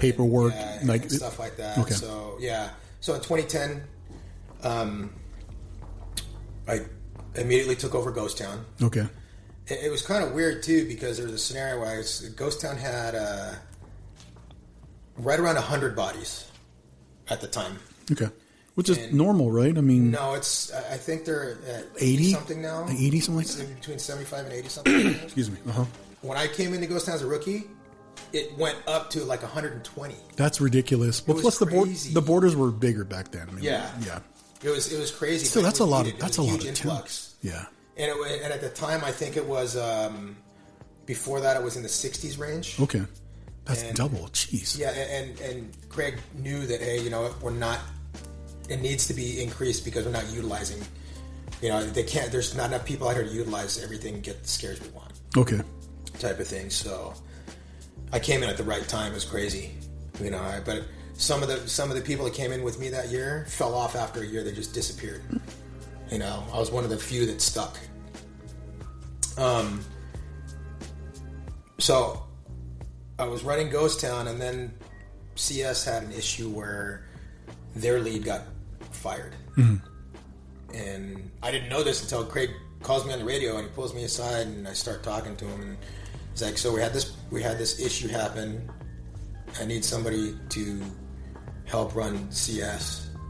I'm like, I'm over here though. He's like, I'm asking if you can do both. Holy shit. And at the time, what was CS? Was it the Gauntlet at the time? No, it was Necropolis. Necropolis, that's right. I think it had just changed to Necropolis. Got it. And I said, what do you mean? It's like, yeah, can you do both? And it's like, well... That's a lot to do, dude. Yeah. I mean, there was somebody over there too, but I was bouncing back and forth. Which I seen recently, like someone, oh God, like June, who was our... yeah, June was your guys' HC. HC, he was helping, I think he was covering Room 13, and he was, of course, covering us as well. So, okay, that makes sense. So I said, okay. He's like, can you do it? I said, yeah. And he's like, no, can you do it? I said, Craig, you're asking me to do it. I can do it. So I did that for the rest of the year. That was a big jump, you know. I was like almost somewhere between 160 to 200 people under my supervision. That's a lot, dude. Yeah, it's you know, and then you have a lot of different personalities in there. Tell me about it. Yeah. A lot of. So it's crazy, you know, and that was it wasn't a rough year, but it was tough. It was a challenge. Right, but you did it. I mean, yeah, you know, and you know, and then the cast lead positions came to play, and I came back for that. And in 2014, this was timing too. This is when Infected was still in CS. Yeah, I remember that. And I shot John Cook a message to say, hey, do you have any squad leader positions open? He's like, I do. He's like, what do you think? And I said, I'd like to come back to Haunt and maybe do squad leader. He's like, okay, can you get here in 10 minutes? Because if you don't, I'm filling it. And I said, okay, I'm on my way. Because he knew I lived down the street. Right. I walked, and this is the shitty part. I walked into the employment center. He just happened to walk out the side gate, you know, where they used to do where they do orientations. Yeah. For day ops. He happens to walk out as I'm walking in. He sees me, he immediately pulls me over, and the place was full with people, and they're all looking at me like, who the fuck is this guy? I don't know if they were Haunt people or what. I felt bad, but it, you know, I was there for a different purpose, I guess. I don't know. Right. And he says, well, here's a scenario that just came about. He's like, I got the squad leader position if you want it, but the dude that was the cast lead for Ghost Town just fell out. He's like, is that something you're interested in? I said, yeah. He's like, okay, give me a minute. He goes back in the back. A few minutes later, I hear the door open and Brooke goes, Dieterman, get in here. And I walk in there and she's like, so you know what happened? I said, yeah. And she's like, are you interested in that role? I said, yeah. And she's like, okay. And this was as a cast lead in Ghost Town? Cast lead in Ghost Town. Okay. So, and that's equivalent to now as was it a haunt coordinator or whatever? Now it's everything's venue supervisor. The cast lead was directly focused on the development of the talent. Now, the role, like, for example, June in Boardwalk, because this venue supervisor is the position above. Yeah. And what are they, the HCs? HC, yeah. Okay, yeah. Haunt coordinator. Haunt coordinator, there we go. They do the check-ins and stuff like Yeah, that. yeah. It could be different now, but that's how it was with me back then. And at the time, too, like, Ghost Town had me plus 4 talent captains. Jeez. So, because we had so many people, we had 2 people working the books, the table in the back, checking people in and out, handling all that stuff, and then there was 2 talent captains on the footprint with me. Okay. So it was. I still remember them all. Actually, I don't. No. Becca. What's the blonde girl's name? I forgot. But it was Becca, this other blonde girl, Joey, and Danny, and myself. Great. It was a great crew. Also, what's his name? Herbert? No, I don't remember his name. But anyway, it was a good first year, you know. And then I was there for 14, 15, and 16 as the cast lead. Okay. You know, trying to redevelop the zone and reinvigorate it. And then I moved out of state for a year. In 2017, I packed up and moved to Boston. Needed a change of scenery and see if things would kind of shake up my life a little bit. Didn't work out the plan, so I came back, obviously. Moved back into my house here and kind of went back into the haunt realm. 2017, I don't remember what I did. 2017 is out there. 2018, I went to Dark Harbor. We unofficially met in 2019 Yeah. in Dark Harbor. It was like a blip. Yeah. Yeah. Because you were there. That was my first year there. And that was like my second year working haunt. Yeah. Because I was at Sinister Point in 2018. And that was another weird thing, too, at Dark Harbor, the way it worked out. Yeah. I interviewed at Knott's, didn't get in there, and 3 hours later, roughly, I get a text from John Cook again. So, you coming to Dark Harbor? I'm talking to him like, I don't know, I'm just thinking about it. Right. And I said, wait, you know what happened, don't you? He's like, maybe. So the way things worked out in this scenario, like for Dark Harbor, my reputation preceded me. I went in and interviewed with the guy that was handling all the venues, and I talked to him. And he's a Disney guy. Super cool dude. Talked to him, and I was there sitting and talking with him for like 45 minutes. And I'm like, yeah, this is what I've done, this is what I do, and this is what I can do for you. And he's like, okay. He's like, we'll give you a call.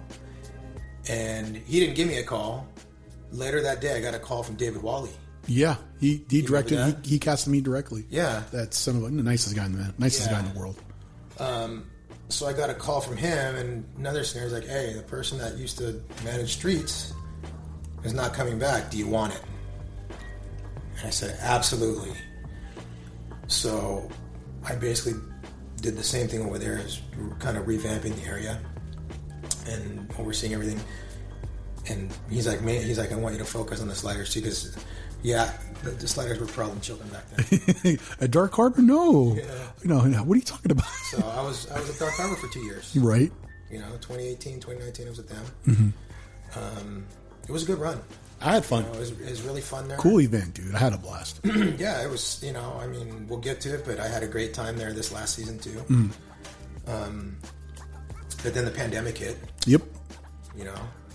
And before that, I know I'm kind of jumping the timeline, but in 2019 is when I actually launched my business. Yeah. That's when Slider Dynamix was like, hey, I'm going to do this. And for those who don't know, explain what your business consists of. So what I do is I completely train, develop, and coach sliders from ground one all the way up. There you go. Whether they're new, whether they're seasoned or whatever. Oh my!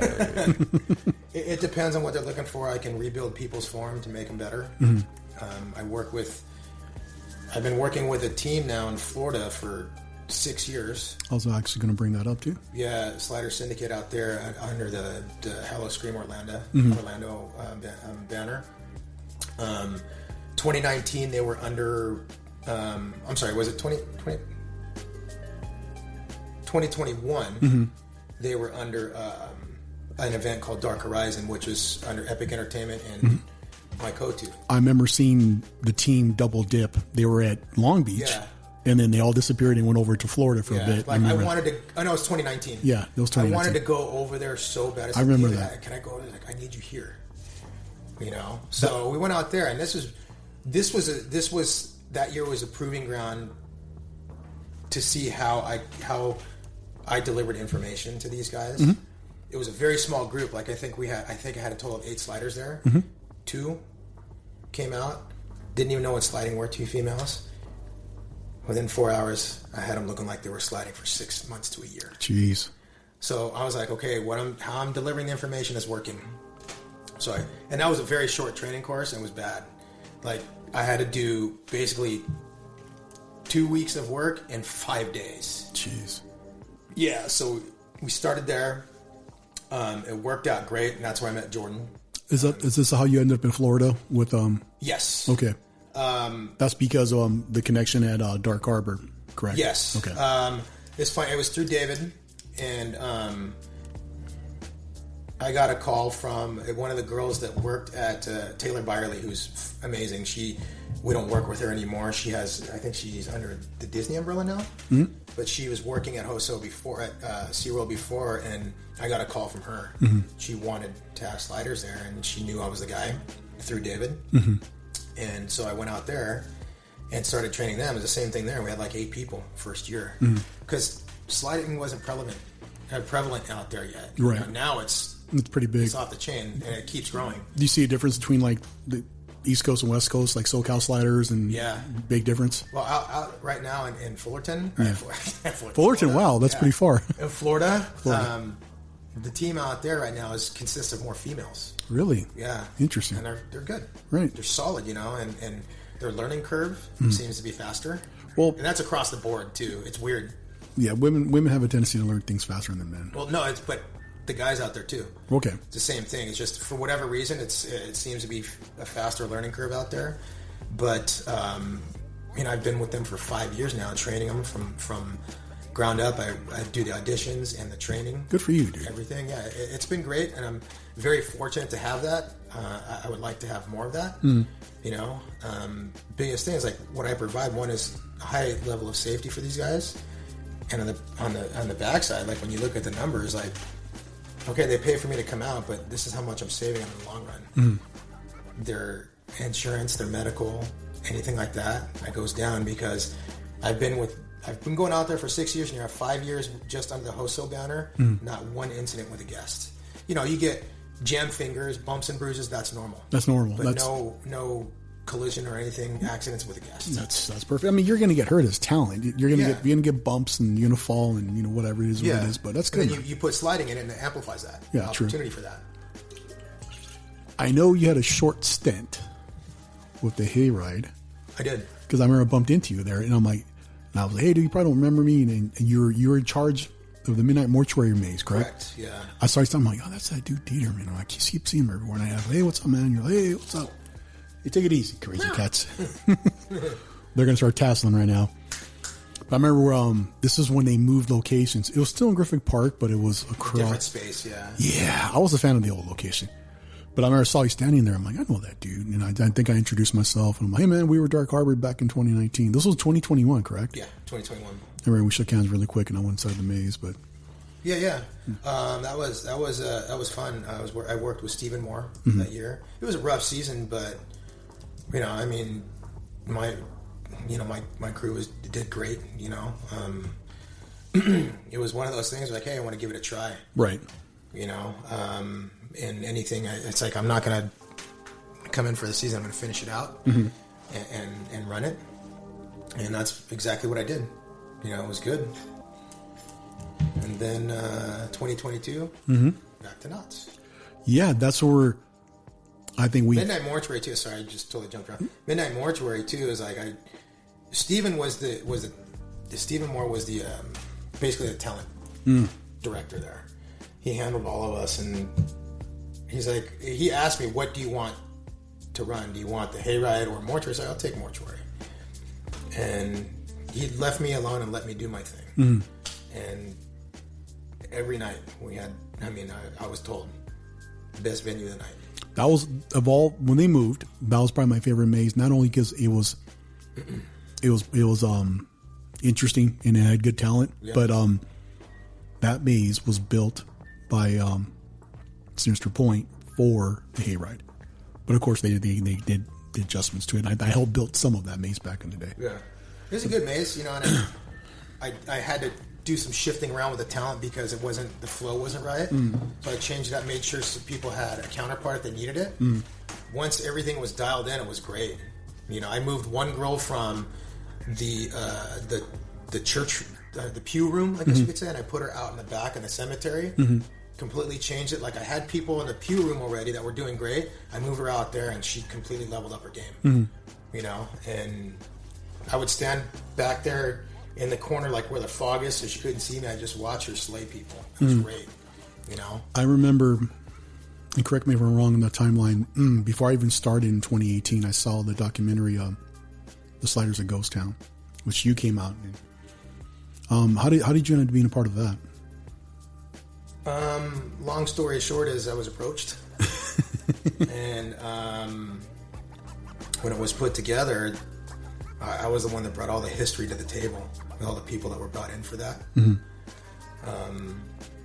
And it was something that was I wanted Sliders to get a little bit more focus, a little bit more attention, and that's why I stayed with that. And it was, you know, I just, all the old timers that came in for that is like, hey, there's this project I'm involved in, you want to be a part of it? Like, yeah, you know. So I got them to come in and interview, and all the history was all the people I called. Yeah, brought into that. That's cool. Great, yeah. Season of Screams was great too. That was way before. That was a long, it was like early 2000s, right? You know, so that was good too. We got a lot of coverage on that as well. So I've been fortunate enough to be involved in some bigger projects like that. You know, there's pros and cons to all those things too. Good thing, bad thing, whatever. But it's humbling to know that, hey, you know, this is what I have to offer, and this is what I can bring with other people that I can bring to the fold. You know. Besides the Sliders of Ghost Town, what else have you been involved in? Well, Season of Screams. Yeah. That was a big one. It was funny too because initially they were going to do a whole bio on me. Yeah. Outside of Haunt, they were going to come to my work and film and everything. Jeez. They just didn't have time. They're like, we're not going to have time to do this because we got to get it in the can, right? I think I saw it on YouTube actually. Yeah, it's on there. It's still on there. I talked to my boss. He's like, yeah, that's fine. He's like, they can't go, you know, trademark. That's fine, dude. I go, if I go in the warehouse, I slam the door in their face. Like, great. Yeah. You know, and I told the two that did Season of Screams too. I told them, hey, this is how it is. He's like, anytime I go back in the warehouse, you can't go back. They're like, okay, no problem. You know, I mean, you put panels together for Midsummer Scream. I did. Yeah, I was getting to that. Yeah. I had 3 panels that I was on personally. My 2 panels that were based around 3 panels actually. My 2 panels that were solo, based on my company, based around sliding and gear and what it takes to get there. And then I also spearheaded the history of sliding at Season Screamings, and that was a great panel. Like, that panel had a collective amount of almost 100 years of talent. Jeez. On there. I mean, it was me, Paul Frechette, Nani, Jordan, and Trix. All 3 of us, and every person up there had a minimum of 10 years up there, you know. And, you know, I've heard that people, you know, talk shit about saying who was up there. I don't care. They don't understand why I chose the people I chose. You know, and it's It's not about them. It's about the history of the event.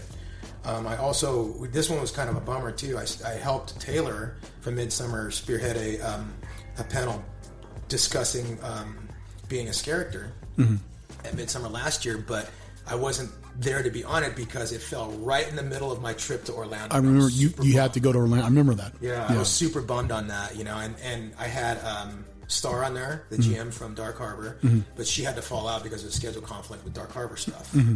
So it turned out to be, I heard it was great. It turned out to be Ed Cobb and Glow. Yeah, I remember that. So, I wish, I wish I could have been there for that, but things happen, and I tried to reschedule it, and I said, hey, call me in. They didn't call me in. That's okay. I feel this is a personal opinion. I feel like you're the only person, and this is my opinion, my podcast, and I can share how I feel. I feel like you're the only person who's going to bat to like bring the Sliders together. Like you're the only one who's really like, hey guys, we're one community, we're working one industry, and let's just bring those Sliders unite. Like, it's like yeah, we haven't even touched on that yet. Yeah, you're the only person like who's putting that vibe out there, who's actually being proactive about bringing everyone together. It doesn't matter where you work, doesn't matter what team you're part of. Let's just get together and let's just do something we have a passion for. Yeah, and the thing is too is like I've mentioned a number of times already in this podcast, is like I've never been a fan of all the nonsense. I'm better than you. Yeah. It's like you may be better skill wise, but it doesn't mean these people don't have something to offer. Yeah. And that is one thing that bums me out about something that I helped create. Yeah. Is that it's turned into this. Yeah. It's great to see how many new people want to come out and do it. If I ever have an opportunity to help new people, I'm down to do it. I mean, I saw some young talent when I was in Gore, and I said, you need to get a hold of so-and-so. Yeah. I don't know if they did or not. What's his name? Curtis. I was like, you need to do me a favor. You need to talk to this man.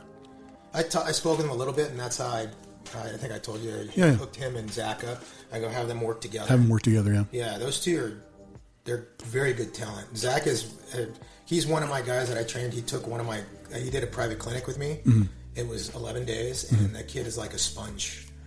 Everything I told him, he absorbed. If he couldn't do it, he'd keep going at it until he could do it. There were times where he gets so in his own head, it's like, okay, we're done for the day because you get in your own head now, you can't function. But then we come back the next day and boom, he's back on it. Great kid. Curtis, I've seen a handful of times slide the kid's nails. Yeah. Stuff like that. So, and then now we're shifting to like, the Sliders Unite. That was a concept I came up with in 2006, and it was something that I think our community needed. I mean, the whole faction animosity is still there clearly. Yeah. I'm saying it, people can deny it all they want, but it's fact. But back then it was even worse. And we needed to show the community and other towns like, hey, you know what? We're from all these different places. Let's come together.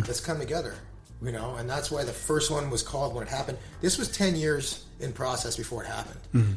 When I first thought about it, a couple years after that, I told my buddy Evil. I said, hey, this is my thought. And he'd already gone to Dark Harbor when it was... Shipwreck. Yeah. Wow, that was a while ago. Yeah, it was. So... Because he was a Knott's guy too. I taught him how to slide. He was a Knott's guy, and the swamp, him and Howls. So they were over there, and they kept getting thrown off as next year. Initially, it was we don't want enemy talent on our property, which is stupid. Yeah, and that was the Shipwreck guys. And then 10 years later, after all this talk.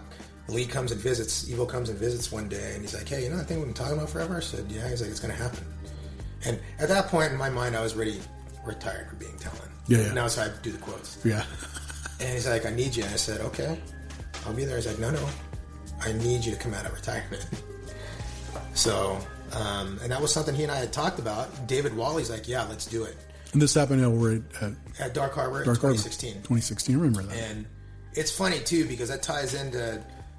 me getting hired on in 2018 at Dark Harbor by David.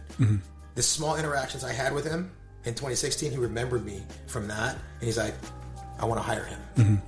And that's how it started. But the show was great, and the title of that show was specific to what we were trying to break, the stigma.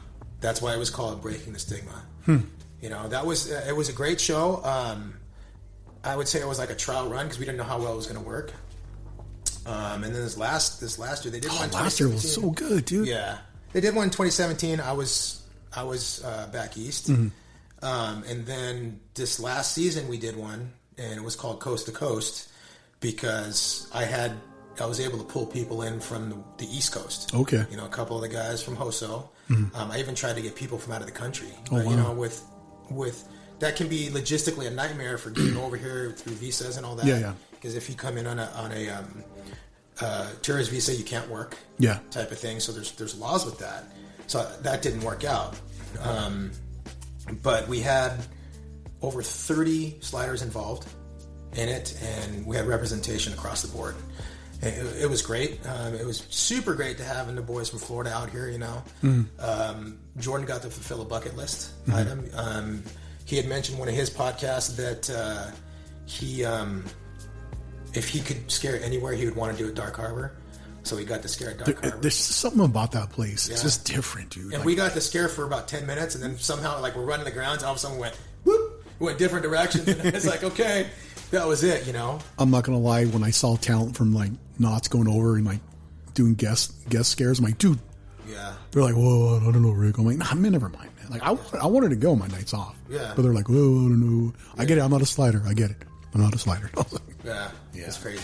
But, you know, it turned out really good. And the thing is, too, we only had a total of like 6 hours of rehearsal time. Jeez. So it didn't really we had a couple of hiccups, but it didn't really show that we only had 6 hours of rehearsal. It seemed like a big party, dude. What I saw online, I'll just like, it was cool to see that. Yeah, you didn't just go, like, huh? No, I'm going to go, dude. Why, you big... I think I was working. I don't know. You weren't working. That night?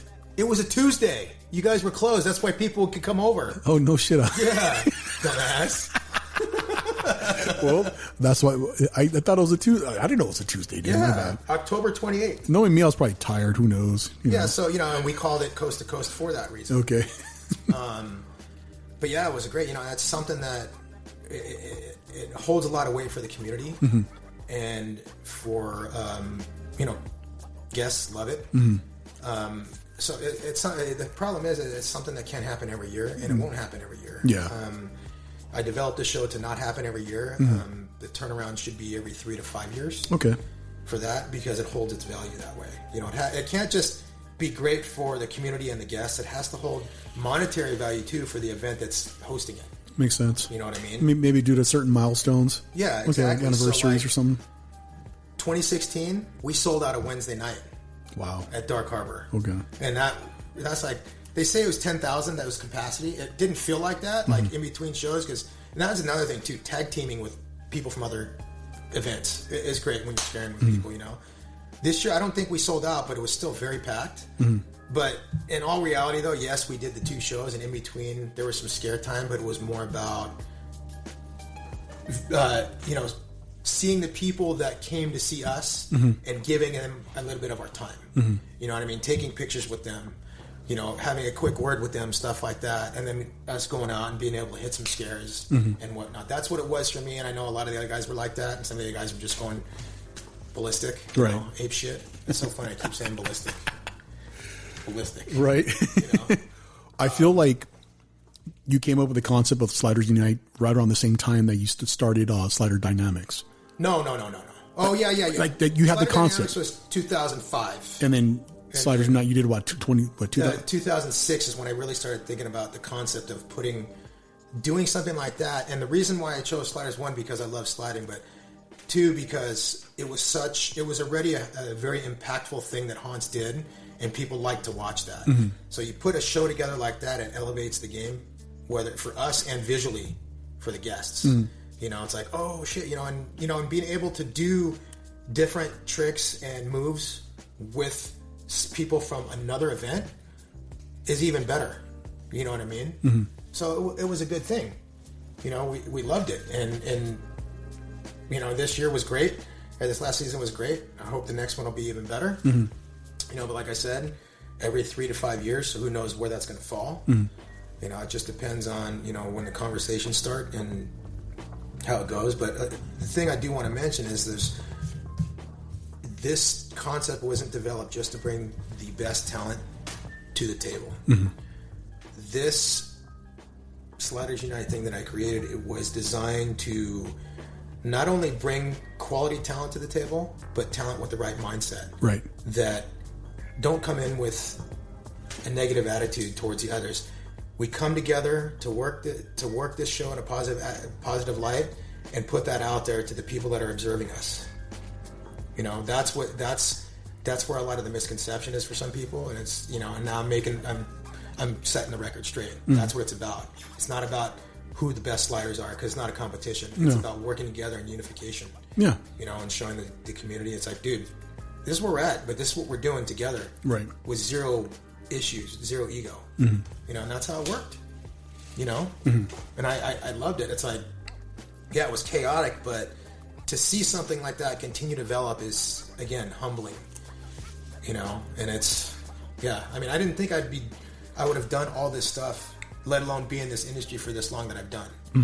You know, it's just, you know, it's good to see that it continues to grow and more positivity is coming out of it. You know, it's a long process, but I've been digging at it for over a decade, you know, slowly and trying to really start focus on trying to get these things. You know? Speaking of growth, with Slider Dynamix, you're not only mentoring and training people and doing clinics, but correct me if I'm wrong, you have your own product now, right? I do. Okay. I do, yes. Well, it's already been out for a while, so a lot of people know. Yeah. But I actually developed a new recap specifically for our needs.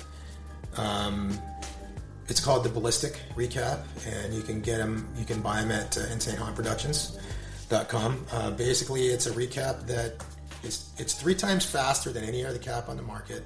It's durable, and it increases your pad, the protection of the pad itself. Because any slider that listens to this podcast will know that there's an issue with pad wear where the cap ends and the pad sits below, like the fabric. My recap almost completely nullifies that. Obviously, a bigger pad, you're going to get a little bit, but the way these are designed, the design I made them deliberately longer for big boy pads and little guy pads. So if somebody wants to cut them down, they can custom cut them. You know, you can cut it with a Dremel, a hacksaw, angle grinder. Best way is to put it on a disc sander, just sand it down so it's even. You know, but the coverage goes side to side. It's rounded out. Less friction equals more speed. They're great. Like, once they came in late too. Right. That was like they were supposed to be in before season started. They didn't come in until mid-October. But I could speak from experience because some of the guys I worked with, they were wearing them and they stuck out too. And then they had nothing but good things to say about your pads. Yeah, and I appreciate that. Like Vertigo is one of them. Yeah. He was one of the guys that tested them for me. Yeah. And I gave him a set of prototypes that weren't even as fast as the production model. He hit the ground. He looks at me with his mouth open, going like he was shitting his pants. You know, because they were that fast. So I had like 4 or 5 people test them. Even little guys like, what's his name, Torin. Yeah. I had him test them too, and he's like, dude, I'm flying on these things. So once I got them, the whole Queen team had them, and then other people. There's already some. There's some out of the country too. You know, all around the nation. So, you know, people are using them and they understand these are good. Where can we get these again? InsaneHauntProductions.com. Okay. They have them on there. I'll put the links to everything where they can find your business. Link. It's all going to be in the description of the podcast. Yeah, and you know, and they're universal fit. They fit on any of the pads that are out there today, just with a Velcro attachment. People have any questions, they can hit me up. You'll get that information later. But yeah, this is where we're at now. There's more things in my brain and possibly, hopefully, in the works soon. It's all about, you know, having the finances for it. So, but this is a starting point. This is something that was very much needed for us because recaps go fast. Yeah, they do. You know, if I could make them as durable as the V-Eternals, that would be awesome. That's never going to happen. Right. V-Eternals are great. They're just not as fast as mine. They're super durable, though. And 187 is never going to release that formula, and I don't blame them one bit. They're smart.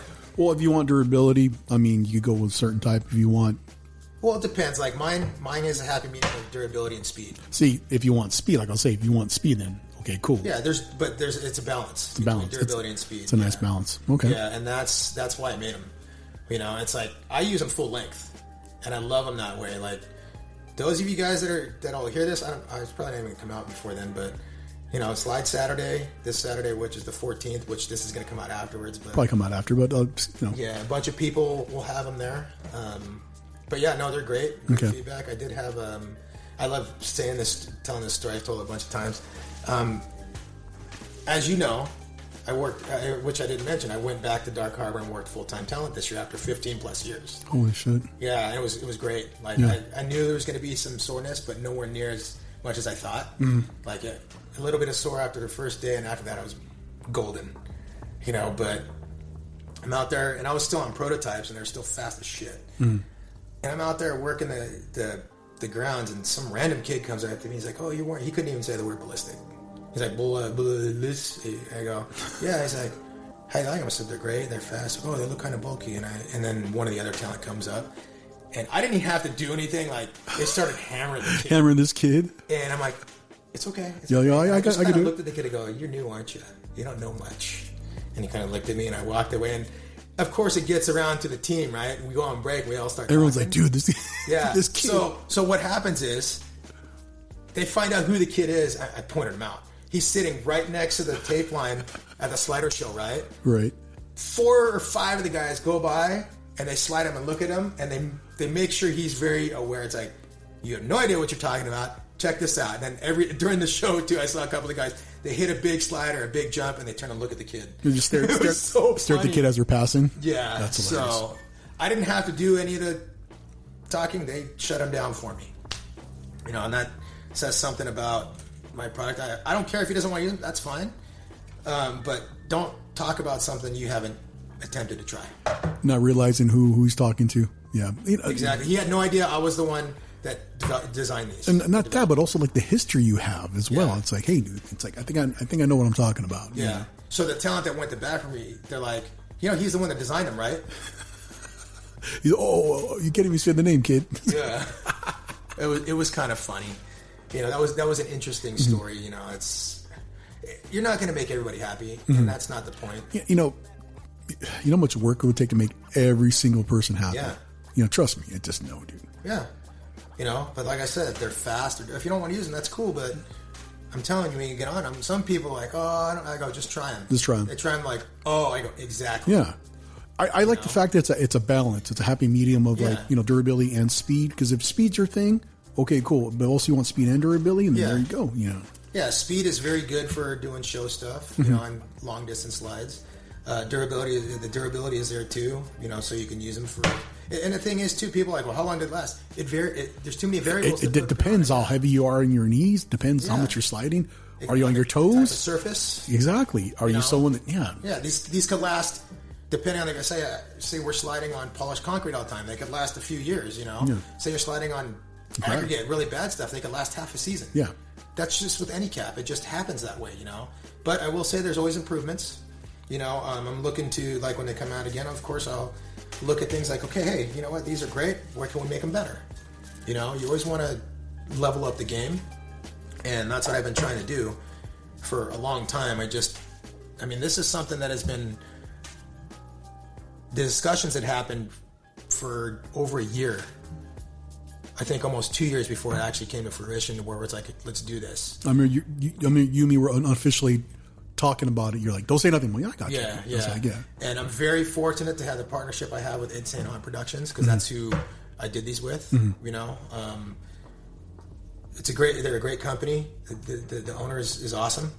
You know, and it was willing to really, you know, look into this and go down this design journey with me, and it's worked out, because he also used my design to do his Inferno recaps, which is the same design, but it's got ferro rods in it, embedded in it, and a lot of them too. There's like 3 rows or 4 rows or something like that, and it's all the way across, and they throw some sparks, man.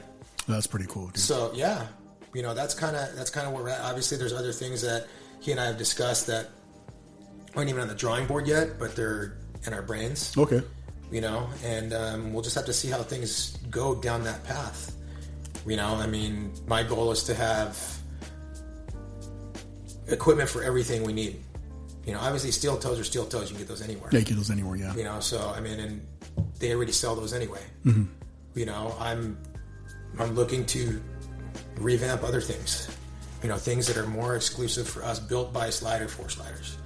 It's like I helped create this thing, so why not help build gear that has its longevity and quality. That goes hand in hand with this weird thing we do, this art form, this crazy. People call it a sport. I like calling it an art form because it very similar is like ballet movements and stuff like that.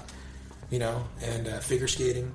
It makes sense. The guy that was one of the corner pieces that kind of sparked, brought this to life amongst other people as well. Now you have your own gear. Yeah, it makes sense. You have your own business that provides clinics and mentoring and training. It makes sense. Clinics are a big thing. There's so many people wanting to learn. The downside is a lot of people still don't really grasp the value of what I bring to the table. Yeah, it's a slow process, but there's proof out there, and the syndicate team is proof of that. Jordan, he founded that syndicate team, and he and I talked about it a little bit, and I thought he had a great idea. I said, dude, you're in a perfect position right now to spearhead sliding and the growth out here for that. Right. And that was another thing too, like being connected to them. It's like, I'm their main trainer, even though I live over here. I give them a crash course, shit ton of training for the time I'm out there with them. And they're based out of where again? Florida. That's out right. of Howl-O-Scream, Orlando, which is SeaWorld Orlando. That's right. Okay. And there's Busch Gardens in Tampa. They have sliders too. Okay. I don't train them yet. I say yet.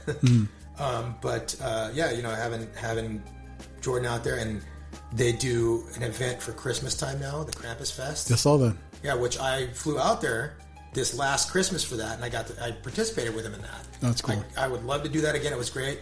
We were supposed to do 2 shows. It sucked because it rained, so we only got one show out.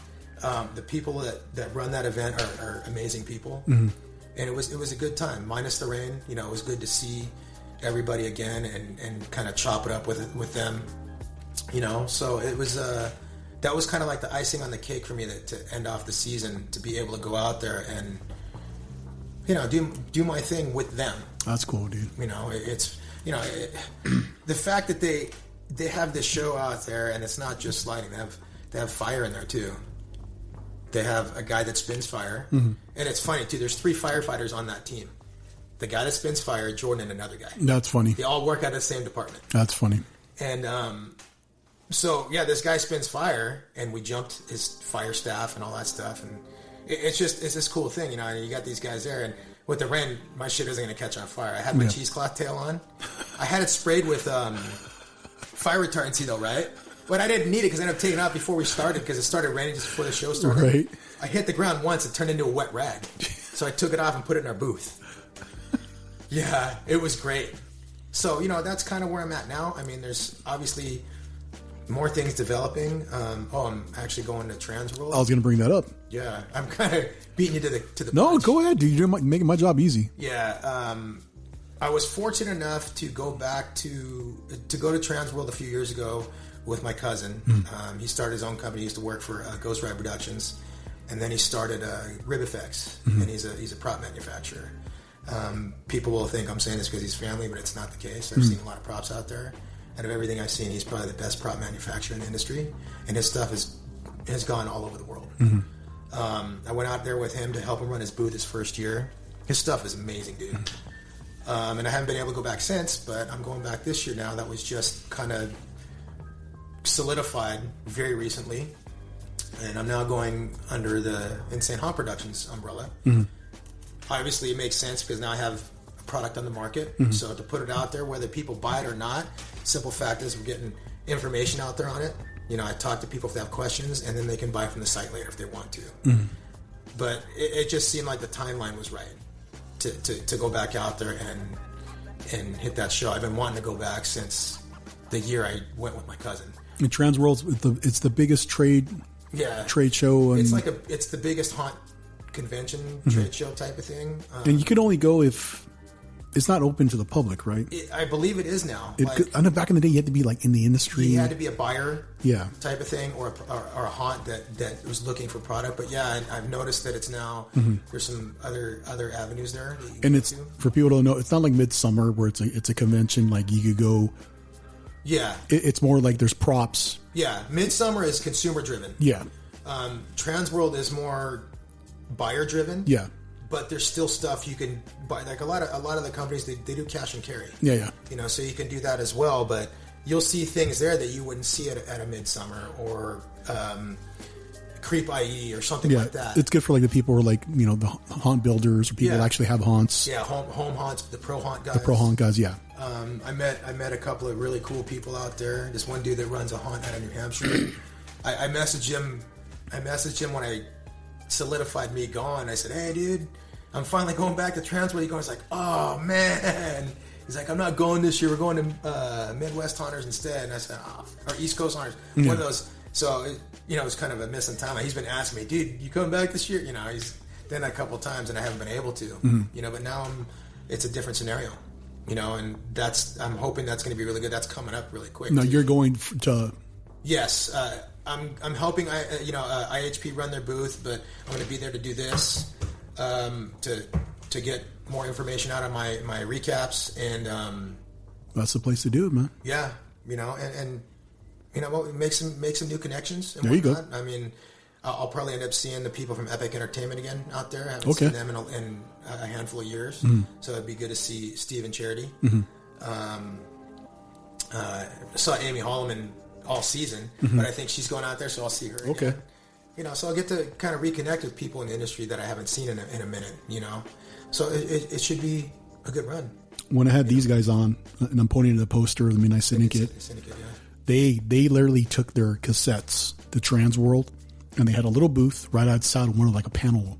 Yeah. And they were playing their music, and everybody's like, "What's this music?" They're like, "We're the composers of it." They're like, "We want this for our haunts." And they literally sold out all their cassettes. That's great. And that's how they started. Look at them now. They're doing music for Horrors Unleashed in Vegas. I think they do all the music for Horror Nights in Orlando. They've done music for Knott. I mean, they've done all Hollow Weekends they're from Ohio, I believe. They do all the music for that park. I mean, okay. But that's how they started. They started, on the level you're at now, and they they started, and they kind of took off. They took flight from Transworld. That's great. Transworld's a good spot for that. Pretty cool. I always use the term "growth is eternal," and that's true. I mean, there's always room for growth, no matter where you're at. Sometimes it may not happen, but it's an eternal thing. You never stop growing and learning. Even me now, when I go in and do my clinics, through in between times, I come across stuff, I find stuff online or whatever, and anything I put into my curriculum, I test on myself first. Makes especially sense. When it comes to cross training. Makes sense. I test it. I'm like, oh, this works. Okay, I'll add it. There's so much now. Obviously, I can't put all of it into one clinic, but there's enough to where I can pick items from areas that need to work and implement them. And that's how things have been going. Not to mention the conditioning too. Cross training, the conditioning, all that stuff comes hand in hand, and that's outside of the actual active sliding. How important is being active and being close to? How important is fitness when it comes to sliding, or even just being talent, like palm muscle? If you want to slide at a high level, it's very important to stay active. And I'm not just saying sliding. You have to train the muscles that you use most in sliding, because let's face it, sliding is not a normal thing. Exactly. So you're going to use muscles you didn't know you had. Yeah. So in turn, you have to train those muscles outside of sliding. Makes sense. It reduces injury by a massive amount. That's just for normal talent as well. Yeah. And all these things too, it's like there's even more now than what I did, but all these things, like the foundation is built off of what I have been doing when I was talent still. And that's why at my age of 54, I can still slide at a very high level. I give you credit, dude. I don't know how you're still sliding at that age. Yeah, and the thing is, I've never had a knee injury. I've never had any major injuries except for my finger, which I mentioned in history of sliding. Like I got stepped on and blew out the joint in my. Jeez, someone stepped on your, not because you were sliding. I was sliding. I was sliding this way. She was coming around the corner. Well, I mean, like sliding, like you jammed it like into something. No, she stepped on my finger like this. My body went Mach 2 forward. My finger went Mach 5 backwards. Jeez. So that's why you can see that. Yeah, it's got a big bump. That was the second time I broke it. First time I broke it, I got smashed in 5th grade. Jeez, boom. That's horrible. So, but yeah, no, it's very important. Sleep patterns are good. Yep. Hydration. diet. It doesn't have to be perfect, but you got to eat. You guys got to eat good. You got to eat clean. I understand it's easy to go. Yeah. Eat this, that. Whatever haunt you're working at. Diet. It's all that. People can think I'm full of shit. I don't care. I'm a perfect example of what you can do if you do. If you're at least in moderation. Mm-hmm. You know what I mean? And like everybody, energy drinks. No, no, dude. No, it's dude. like, you want something that's going to be better for you? Amino acids. Mm-hmm. You can drink those all day long if you want to. You can drink them during your sliding sessions, whatever you want. Mm-hmm. Every day I work out. Like you went to the gym today, I did too. Every day I work out, I have a blender bottle with a scoop of amino acids in it, essential amino acids that I'm drinking during my workout. It helps stabilize and balance you out. I just got on powdered collagen about 2 months ago. Yeah, I take that too. I feel a difference. Even my barber's like, your hair's growing like a weed. I think I might cut out for a second there. No, you're good. Good? Yeah, we're good. Oh, this is an earphone then. I think those earphones, dude, they're funky. It was the first time though. Yeah, it is what it is. But yeah, collagen. I've been taking collagen, glucosamine, chondroitin. That's good shit. Yeah, dude. I stack that with every other supplement and vitamin I'm taking, and it's like, I'm not in the best shape, but I'm in decent shape for my age. Yes, I could lose a little weight, but I'm like, I'll tell you this 50-year-old man's out there running circles around some of these kids. You know? And it's the same with you, dude. You're 54, you're out there. You're sliding at Dark Harbor. Well, this is crazy mother effer. Yeah, I did a full season. Yeah, that's wild. That was another thing too. Is like I helped develop that show this year, and it worked out. Yeah, and it was great to be. And the thing is too, me going back to Dark Harbor was kind of up in the air, and I was kind of like, oh, second guess it. Maybe I shouldn't. Maybe I will. Whatever. And I decided to come back. And I'm glad I did, and that team made it worth every bit of blood, sweat, tears, fun, Andrews, everything. They made it worth my time coming back. That team as a whole. Obviously there's bumps in the road and there's pros and cons and everything, but overall, like, it was great to be running side by side with some of these kids that I mentored, like Omar. That's another person that it bears saying, like, he asked me to come on and help him develop the show, and he wanted to pay me out of his own pocket for my services. And that says a lot about the commitment he has to his team. He's one of the captains of that team, and it says a lot about him as a person. He's a pain in my ass sometimes, but he knows that. He's gonna say, angry face in the mic. Yeah, he's gonna be like, "Oh, bitch," when he hears this, or a bald man. But no. That does bear mentioning. Something like that is important. When you have somebody that's that committed to the success of an overall group, and is willing to put out of his own pocket, for services provided. It says a lot. In the last 30-some years of your haunt experience, sliding, everything, what's been the most memorable thing you've had or experienced? Oh God, dude, you know how hard that is? I can't remember everything. Well, what comes to your mind? Like, what's that? It puts a smile on your face. Well, the biggest thing, honestly, like I said before, it's humbling to see how far this thing called sliding has gotten from when we created it. It's insane to see that it's recognized worldwide. Like I said, saw guys in Japan. Like, I've spoken to people in Germany, Holland, Australia, all across the country. It's crazy, dude. Yeah, and there's teams popping up all over the place. There's the Syndicate team. There's the Fear Frontier. They're out of I think the Midwest. There's Northwest Possessed. And funny as who started Northwest Possessed, right? No. Rash. Really? Yeah, you know who Rash is, right? Yeah. Yeah, because he lives out there now, and he started that team. What's going on with the guys from Magic Mountain? I don't know. I don't hear a lot from them. I mean, I see. They don't. I know I think there's a group called Slider Dynamix. Okay. They've been. I haven't seen anything really from them on social media or anything. But yeah, they got sliders out there at Magic Mountain too. Events are more important than teams in general. Like, you got all these teams with people from events. First and foremost, they work their events and do their job there. Yeah. But yeah, I mean, the Queen Mary team is the first team ever to exist, ever. And other teams started popping up. I think it's great. You know, and like I said, now Syndicate's like at the forefront in Florida, where they're really pushing it. It's so funny because we have a slide day coming up, which will be after this will be up after the podcast, after it goes. But out there, they're doing one coming up too. That's cool. You know, I think it's going to be end of April, something like that, or something like that. And their slide days have grown significantly every single time. It's insane.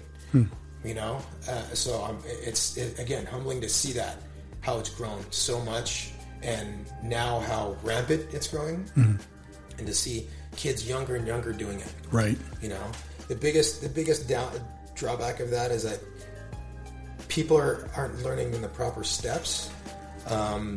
Obviously, the tricks are what draws people in, right? Yeah. But people that see that don't slide, they need to understand what it took to get there. There's the whole, you got to learn how to crawl before you walk. Yeah, crawl, walk, run. Yeah. You know, in those orders. And there has to be, you got to be consistent and patient. Yeah. Persevere through all the downs, because there's a ton of downs. Like, even when I was building, you know, when I was sharpening my skills, I would go to the rink by myself and slide. And this is like, I discovered that place in 93, 94. And I started telling people, hey, and this is when there were still walls back there. Right. You know, and this now it's turned into the quote-unquote mecca of sliding. People from out of state and out of the country, they go to this place. They go to the Chapman Sport Complex. Yeah, like some people, like the people I talked to in Australia, they want to come here one day and slide at Chapman. So I told them, I said, hey, if you ever make it down here, I will personally take you to Chapman and we will all slide together.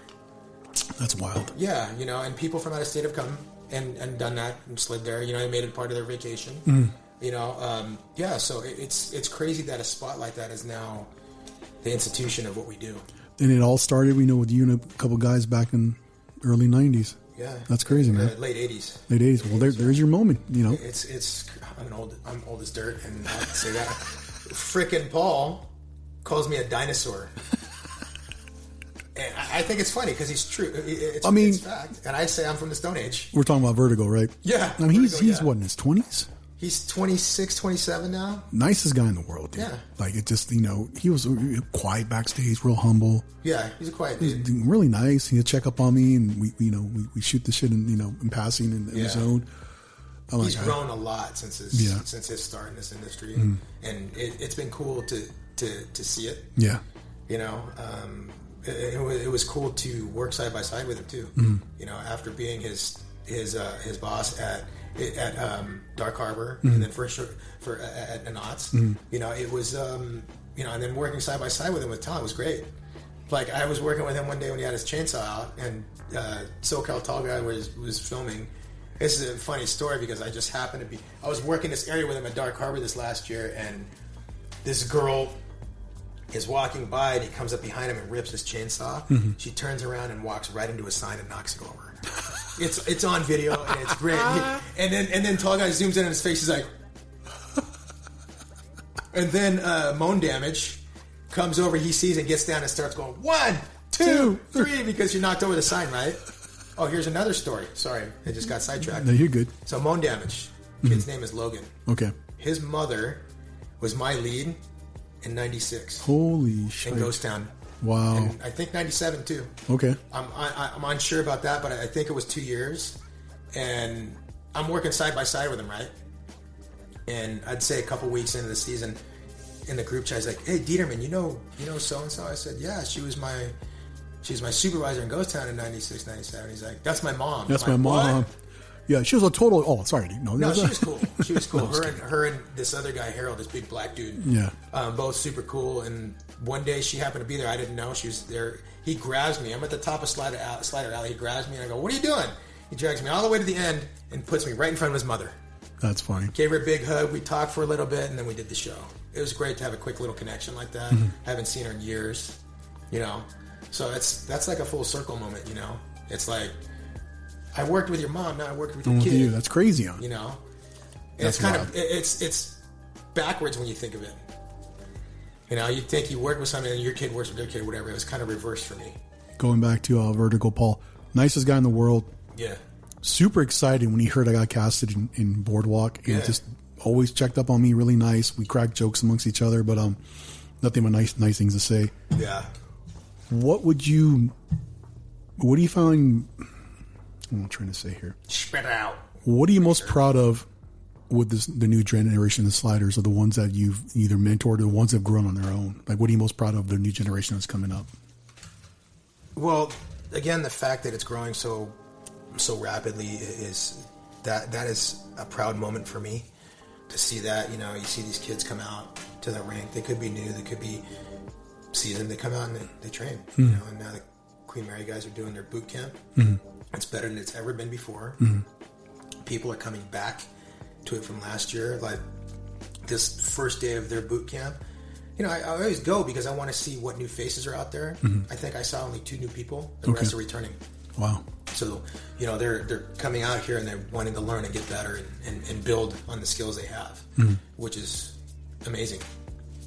I would say that's probably the proudest thing, and what I'd love to see is just the growth. But again, I don't like the negative side that comes with it. I hear you. Granted, that's in everything, but it's pretty prominent, and I hope that one day what I do is going to help drastically reduce that.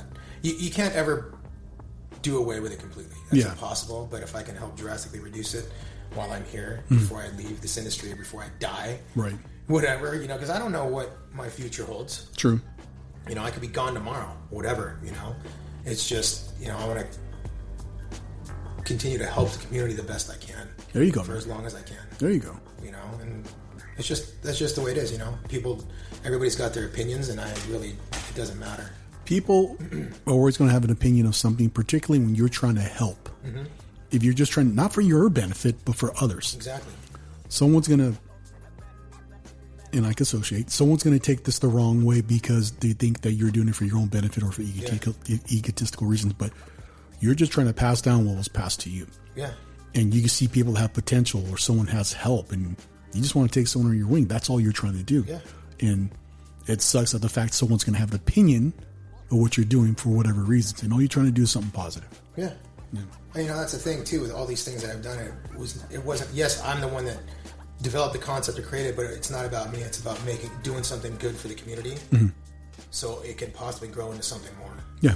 You know, nobody else, like you were saying, nobody else is doing it. Nope. Why not me step up and do it? Yeah. You know, I chose to do that, and you got to take the good with the bad with that, you know, and that's okay. But at the same time, it's like, you got something bad to say. It's like, okay. It is what it is. Well, it's like, I'm right here. Say it. The one thing I told people about you, it's like, the one thing I respect about Scott is exactly what he'll tell to your face, or vice versa to someone else, he'll repeat back to you. He'll be a straight shooter with you. He'll be brutally honest. You won't talk trash. You won't, insult you, but he'll be, hey, Rick, you fucking up over here, Rick. Excuse my language. Yeah. And and exactly what he told me, or he told someone else about me, he'll come back, yeah, I said that about you. And it's fair. And I think people have a problem with that. Yeah. Just being brutally honest. I think that's what it is. I stand on what I say, and when it's said, it's because it's based on facts. Exactly. Thank you. You know?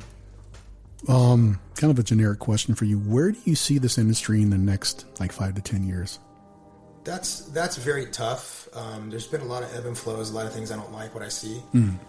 But there's always going to be growth. Yeah. I know that, and that's a good thing because there's a lot of people that are passionate about it.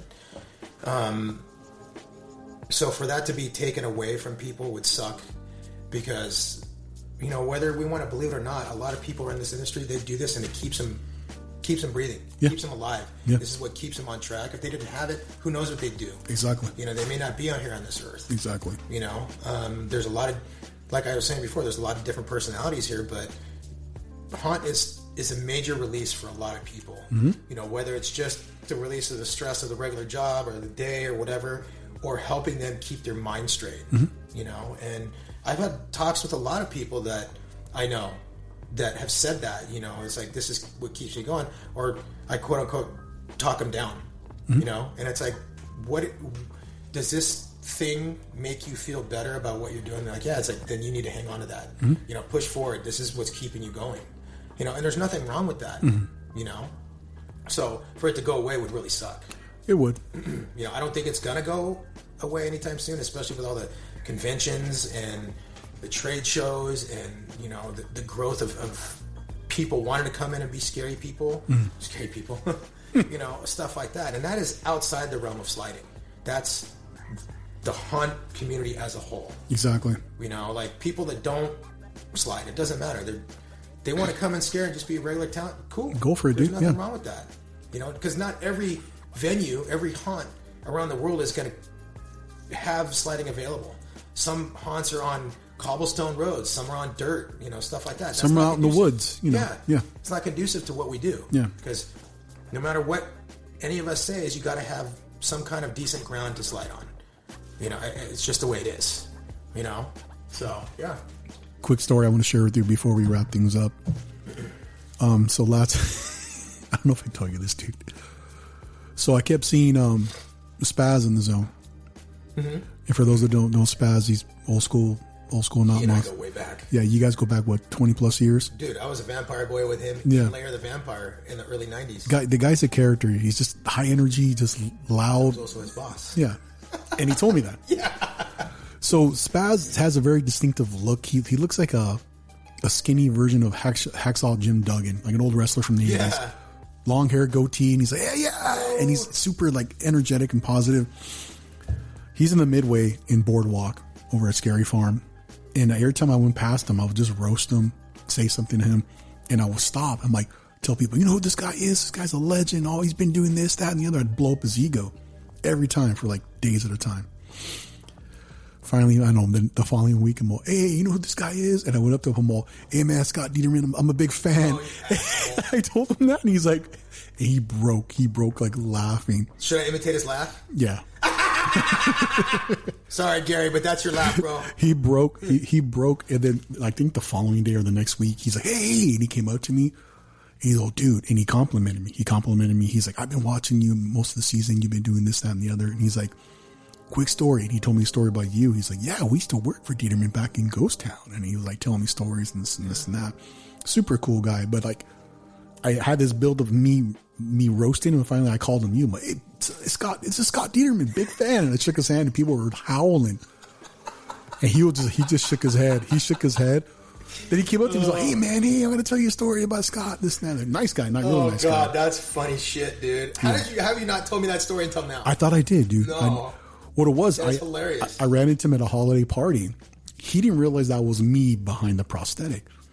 I'm all, hey Gary, I got to share something with you. So what's up? That wasn't at Jeremy's. Yeah, it was at Jerry Paxton, Jerry and Aaron's. They had like a housewarming Christmas party. Oh yeah.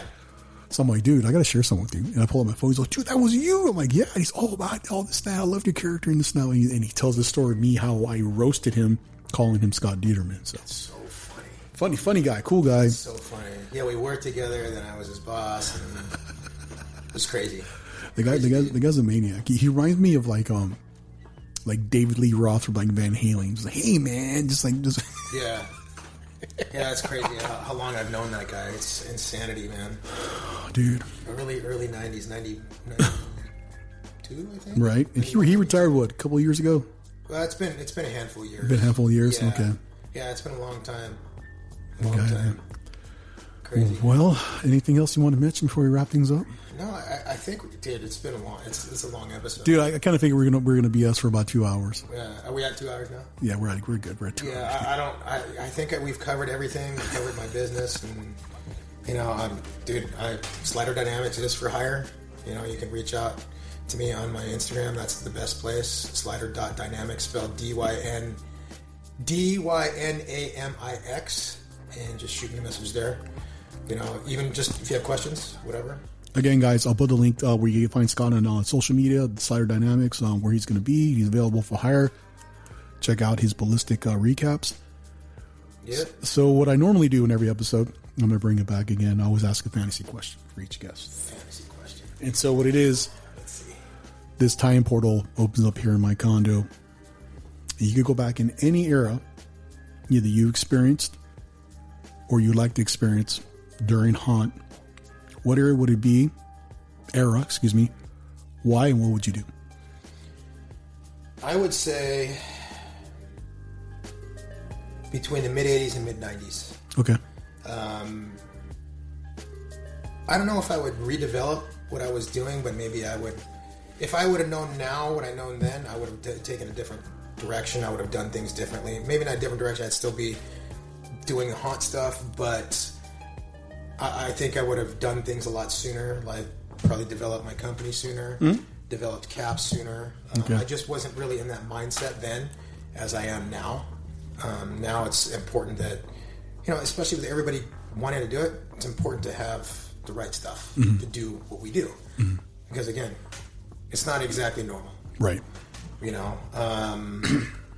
Yeah, I mean, I would love to have the knowledge I have now and be in my late 20s, early 30s. How about we go back with like modern gear, blow everybody's mind? What the hell is this? All the other dudes have volleyball knee pads. Yeah. You're flying through the zones. The fact that I slid with those shitty Rector pads was, I don't know what the hell I was thinking. I'm surprised I didn't break myself. Dude, it developed who you were, and look, you got your own gear now, and I mean... Well, that's another thing, too. It's like, I know we're jumping off track. No, you're good. Here, but no, don't that's worry. Another thing, too, is like, so when my Rector started getting shit, I had to look at other avenues to introduce into the community. So that's when I introduced Smith Scabs into the community, too, which now is prevalent because their inventory is not good. Okay. But that was the go-to pad for everybody for years and years and years. And then their inventory went bad, and then 187 was brought in the fold. 187's good pads. I just like Smith better. You know, for me, they're more comfortable. They fit more my style. There was also a company out there too called DBS that doesn't exist anymore. They had killer pads. Like their pads were neoprene and with a gel foam insert. And Wade had a contact with them, and they went belly up. Oh, wow. You know, so there's things like that. You know, there's just a lot of things that I've gone through that I was able to discover. It's like, hey, guys, use this, you know, and it's snowballed. You know, same thing with Under Armour. I introduced them into the community the year after they came to fruition. Interesting. Because before I was using a T-shirt underneath and sweating, it was gross. Right, dude. I needed something different. You know? Yeah. It's crazy. And that was 90. I can't remember what it was, like late 90s when they came to be. So would you go back with current knowledge back to, like, you know, that era? 100%. I think that would change the game. Maybe not globally, but at least locally. And that would obviously compile to around the globe. But yeah, you know, I think it would advance what we do even further. You know, further along than we are now. I think right now we're at a plateau, which everything comes at it goes through that. But I think sooner rather than later, that plateau is going to be broken. You know, that happens every few years. Something new comes up. It's like, that's legit, you know? So that's how I think of it, you know? Again, growth is eternal. There's never a time when you stop growing completely. So, but yeah. You definitely left your imprint on this industry, dude, particularly with the sliders. And again, people are going to have opinions. You can be picture perfect, dude. People are going to have opinions, but go out and do you, dude. Don't worry about it. Yeah. I do something that others don't, and people do something I don't, and that's okay. You know, I'm forging a path for a better community. Yeah. Trying to. And me personally, just thanks for like being supportive throughout the years, dude. Being a good friend, dude. I mean, absolutely. I mean, you ribbed me more than anyone, but I appreciate it. So I like giving you shit. But you know, I appreciate everything you've done. You've been supportive since, you know, I jumped over to the farm, and then, you know, over the years we got to be good friends. So thanks, man. From the beginning, dude. Thanks for coming to my birthday party too, dude. Hell yeah, dude. All right. You got excited for the movie. Everyone kept asking me. Like, fuck yeah. Everyone kept asking me, what movie am I doing? I showed you. I know. We're watching the Omega Man. You were like, fuck yeah. And I was like. And the thing is, like, it's not as good as I remember it. Right. But all the bad puns, holy shit, those slapped me in the face. Dude, and I was like, oh my God. I'll let you borrow the DVD, so yeah. Yeah. Well, I saw him. I was like, dude, no, that would not fly in this day and age. It was 1971, so yeah. I know. Right on, man. Well, thanks for coming on. You know, I'm glad you came on. Yeah, thanks for having me, I appreciate and love everything you've done, dude. So you're definitely a pillar in this community, and I'll just keep doing what you got to do, dude. Oh, I'm going to keep doing what I do, you know. People ain't going to stop me in that sense, so. Can't make everyone happy. No, can't. That's not my goal. Exactly. Yeah, you know. Cool. All right, guys. I think that's a wrap. Thanks, Scott. Adios. All right, take care, guys. You're listening to the CreepCast.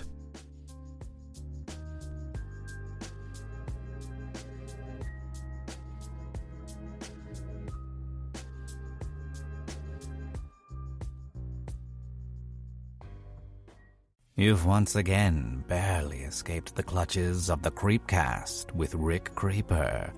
Next time, you may not be so lucky. To find out more about the CreepCast and Rick Creeper, follow Rick on Instagram at RickCreeper11. Until next time, be sure to keep that lantern light burning. You never know what could be lurking out there in the dark.